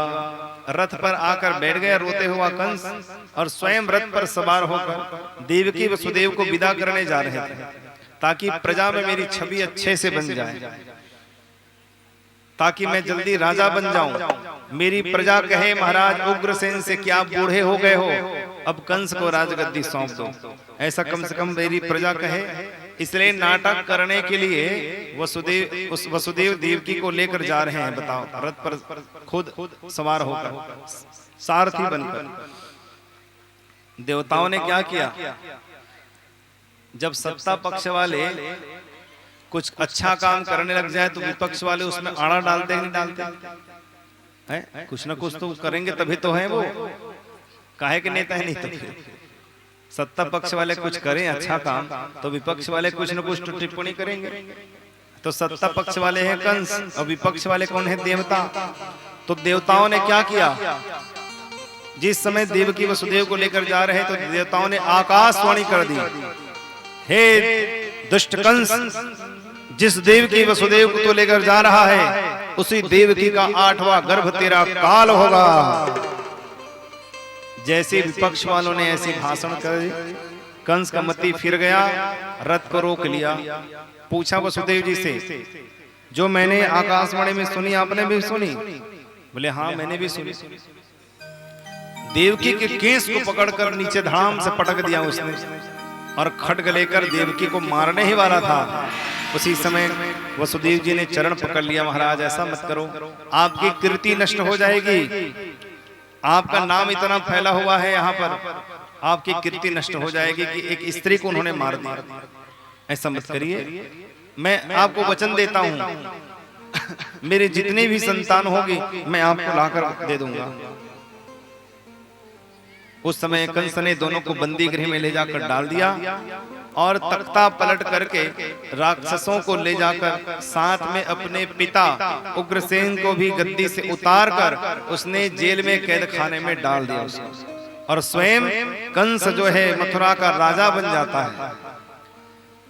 इधर देवकी के गर्भ से पहला संतान हुआ कीर्तिमान नामक, लाकर कंस के सामने दे दिया वसुदेव जी ने, ये पहला मेरा पुत्र है। कंस ने सोचा कि देखो ये कभी झूठ नहीं बोलने वाला है वसुदेव, और वैसे भी पहला जो संतान है मेरा, कोई कुछ नहीं बिगाड़ने वाला। 8वां संतान मेरा काल है ना, इसलिए कहा एक काम करो, तुम इसको ले जाओ, 8वां पुत्र जो होगा उसे ला देना मेरे पास बस। वसुदेव जी समझ गए ये दुष्ट है, कभी न कभी इसकी मति फिरेगी। वसुदेव जी तो वापस चले गए। वसुदेव जी जैसे गए तो देवर्षि नारद जी आ गए। नारायण नारायण नारायण। देवर्षि नारद जी 8 पंखुड़ी वाले कमल के फूल लेकर आए और कंस को दिखाते हुए कहा, कंस तूने क्या कर दिया? तूने तो अपने ही काल को छोड़ दिया। भाई समझ नहीं आया मुझे। अरे तुम देवताओं को नहीं जानते, ये छल करने वाले देवता हैं। 8वां नंबर भी पहले नंबर पर आ सकता है, दूसरा भी तीसरा में, तीसरा भी चौथा में आ सकता है। बोले मुझे समझ नहीं आई। 8 पंखुड़ी का कमल लेकर कहा देखो यहां से गिनना चालू करो। बोले 1 2 3 4 5 6 7 8। अब बोले 8 कहां पर हुआ? बोले यहां पर हो गया। ठीक है, 1 कहां हुआ था? यहां पर। अब एक काम करो, यहां से गिनना चालू करो 2 से। जहां 2 आया था वहां से गिनना चालू करो। तो 2 से चालू किया। बोले 1 2 3 4 5 6 7 8। तो 2 से चालू किया तो 1 नंबर का 8 हो गया। 3 से चालू किया तो दूसरा नंबर का 8 हो गया। 4 से चालू किया तो तीसरा नंबर का 8 हो गया। ऐसे करते करते कंस का दिमाग ही खराब कर दिया। अब कौन समझ जाए, सोचनी नहीं थी हम लोग का करना है। समझ इस बात है? कंस को भी समझ नहीं आया। कंस के मति को भ्रम कर दिए। कंस समझ गया देवता बड़े चतुर हैं, कोई भी मेरा काल हो सकता है। इसलिए देवताओं ने क्या किया? कुछ भी कर दिया। 8वें को पहले कर दिया, दूसरे को तीसरे कर दिया। ऐसे कई उदाहरण में तुमको दे सकता हूं। कंस उस समय कंस ने सोचा, सही बात कह रहे हैं देवर्षि नारद जी, कारागार में जाकर उस बच्चे के पैर को पकड़कर पत्थर पर पटक कर मार डाला। तो इस तरह देवकी के 6 पुत्र पटक पटक कर दुष्ट कंस ने मार दिया। देवर्षि नारद जी ने ऐसा क्यों किया? ताकि वो बच्चे तो बच जाते कम से कम। इसलिए किया क्योंकि वे मरीचि के पुत्र हैं, उर्णा के गर्भ से जन्म हुआ था। ब्रह्मा जी ने शाप दिया था उनको कि तुम सब के सब राक्षस हो जाओ। उन्होंने क्षमा मांगी तो कहा देवकी के गर्भ में जन्म लेने के बाद जब मृत्यु होगी तभी तुम लोग मुक्ति को प्राप्त करोगे। तो 6 यही उर्णा के पुत्र देवकी के गर्भ में आकर शुद्धिकरण उन्होंने किया और चले गए। 7वां गर्भ कौन आए? स्वयं बलराम भैया आए, जो संकर्षण क्रिया के द्वारा वसुदेव जी की एक पत्नी छिप कर रहती थी कंस के डर में, रोहिणी। कहा? नंद बाबा के घर में। इस प्रकार बलदाऊ भैया का जन्म हो जाता है गोकुल नगरी में हल षष्ठी के दिन। बोलो बलराम भैया की जय हो। इस प्रकार पुनः जब 8वां गर्भ आया, कंस ने अपना पूरा पहरेदार और बढ़ा दिया। कंस रात भर सो नहीं रहा है, कंस जाग रहा है। पहरेदारों को कह दिया है कोई सोएगा तो जीवन भर के लिए सुला दूंगा, सबके सब जागते रहना। 8वां गर्भ आने वाला है। देवताओं ने जाकर गर्भ स्तुति की। सत्याव्रतम सत्य परम त्रिसत्यम सत्य सयोनिम निहितम च सत्ये सत्य सत्यारित सत्य नेत्रम सत्यात्मकं त्वां शरणं प्रपन्ना सत्यात्मकं त्वां शरणं प्रपन्ना। कितने बार सत्य आया? केवल सत्य बोले मैं अभी श्लोक में हैं? फिर से गिना, जिनकी नहीं तेल 1 करोड़ गिना। स्वप्न में सत्याव्रतम सत्य परम त्रिसत्यम सत्यस्य योनिम निहितम च सत्ये सत्य सत्यावृत सत्य नेत्रम सत्यात्मकं त्वां शरणं प्रपन्ना। कितने बार हुआ? 19 बार।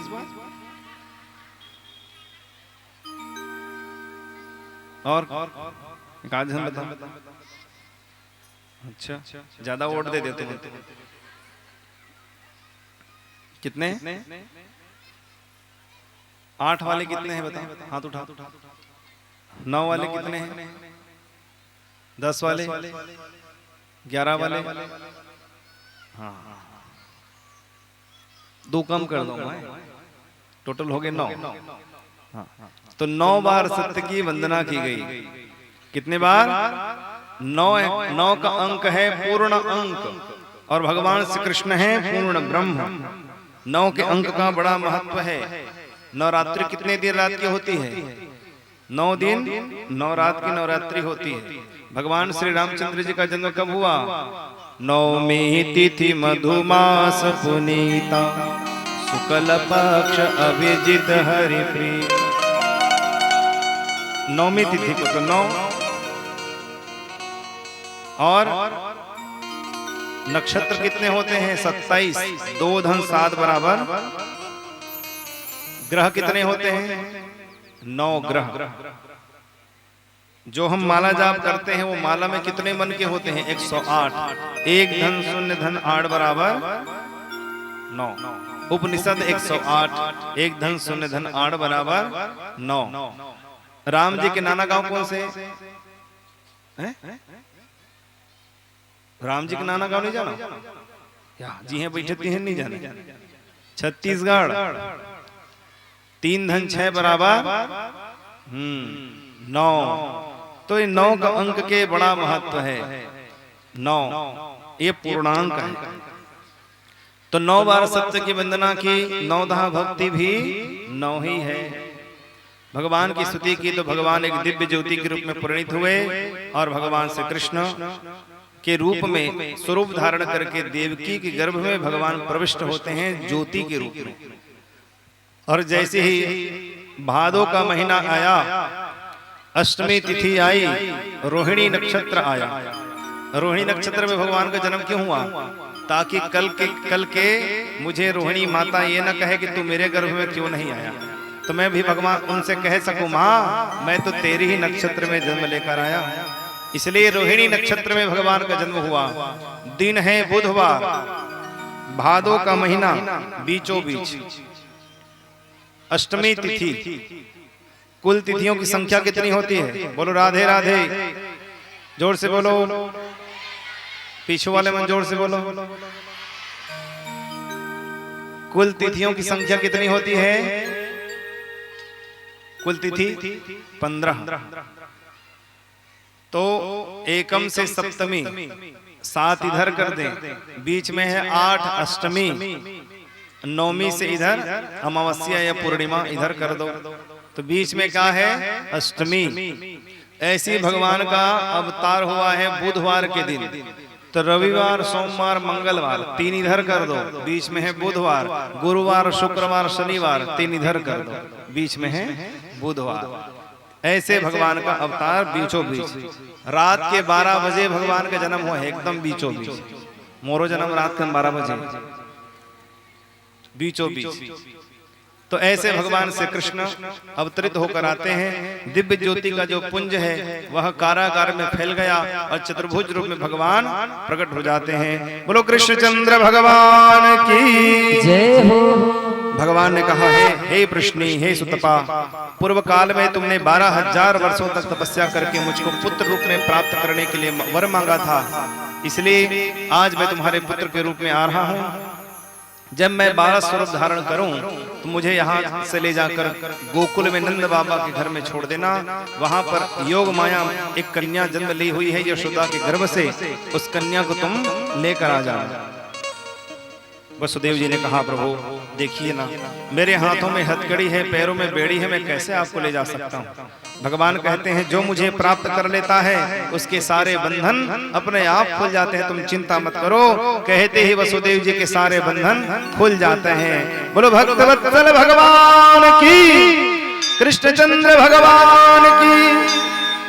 बालक स्वरूप भगवान ने धारण किया, और माता देवकी वात्सल्य जागृत हुआ। माता देवकी ने भगवान को दुग्ध पान कराया, और इस प्रकार भगवान श्री कृष्ण की आज्ञा से वसुदेव जी सुंदर जाने लगे तो कारागार के दरवाजे खुलने लग जाते। तो आइए भगवान का दिव्य दर्शन करें। बाकी जो कथा है कृष्ण जन्मनी तक कथा होती है। इसलिए नंदोत्सव हम लोग कल मनाएंगे। आज है जन्मोत्सव, कल से प्रारंभ होगा नंद उत्सव गोकुल में। आज मथुरा में उत्सव मना लेते हैं, कल गोकुल में उत्सव मना लेंगे नंद बाबा के घर। और अधिक से अधिक संख्या में आओ, 4 जन के हाथ धर के लाए करवो, और 20% पुण्य मिलते कथा सुनाए के धर के लाए। तो कल के गल पूरा गांव उमड़ आना चाहिए, जगह नहीं बचना चाहिए बैठे। पहली लाख बोगरा लो बोरी धर के, पहली लाख बैठ जाना सब, जगह नहीं बचना चाहिए। रुक्मणी विवाह, रुक्मणी मंगल है कल, दही लूट है, 56 भोग है, गोवर्धन की लीला है।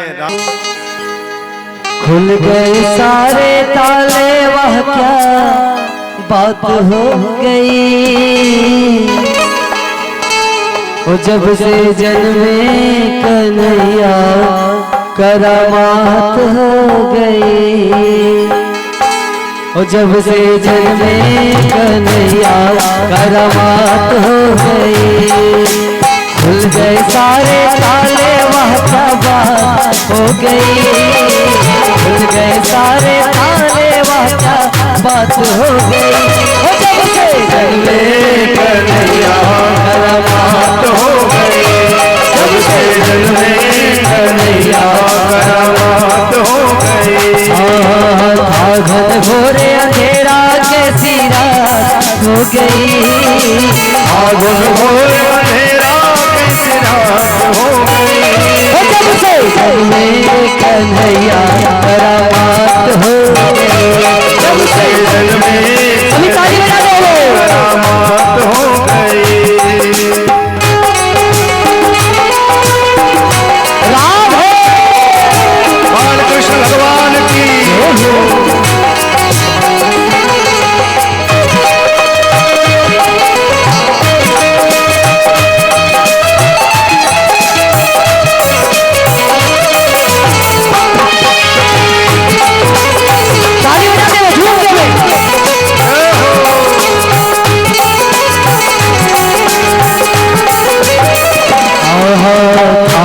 खाना जन्म लिए गाना, वो द्वापर का जमाना पुराना।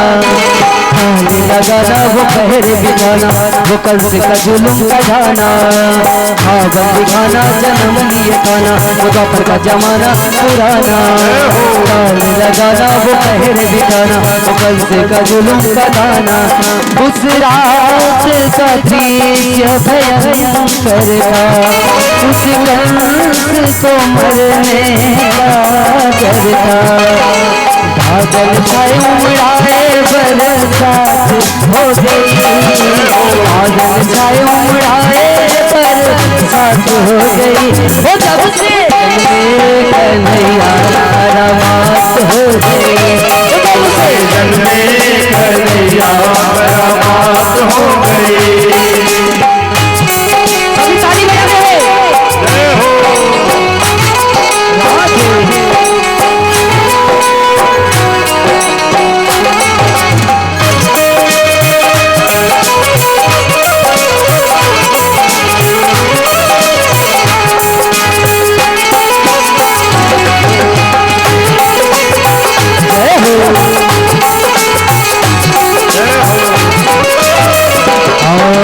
खुल गए ताले से तिलक वाले, हाथों में बर्चियां भाले।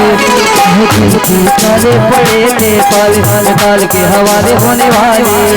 वासुदेव ने श्याम को उठाया था, टोकरी में थी श्याम को लिटाया था। गोकुल धाए हर साए कैसी बात हो गई। गोकुल धाए हर साए कैसी बात हो गई। वो जब से जन्मे कन्हैया करामात हो गई। वो जब से जन्मे कन्हैया करामात हो गई। खुल गए सारे ताले, वह क्या बात हो गई। खुल गए सारे ताले, वह क्या बात हो गई। वो जब से जन्मे कन्हैया करामात हो गई। जब से जन्मे कन्हैया करामात हो गई। वो जब से जन्मे कन्हैया करामात हो गई। वो जब से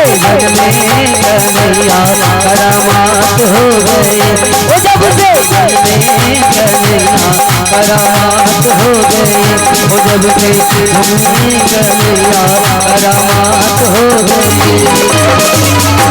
बोले जय जय श्री राधे, सभी हाथ उठा के जय जय श्री राधे। बोले बांके बिहारी लाल की जय हो।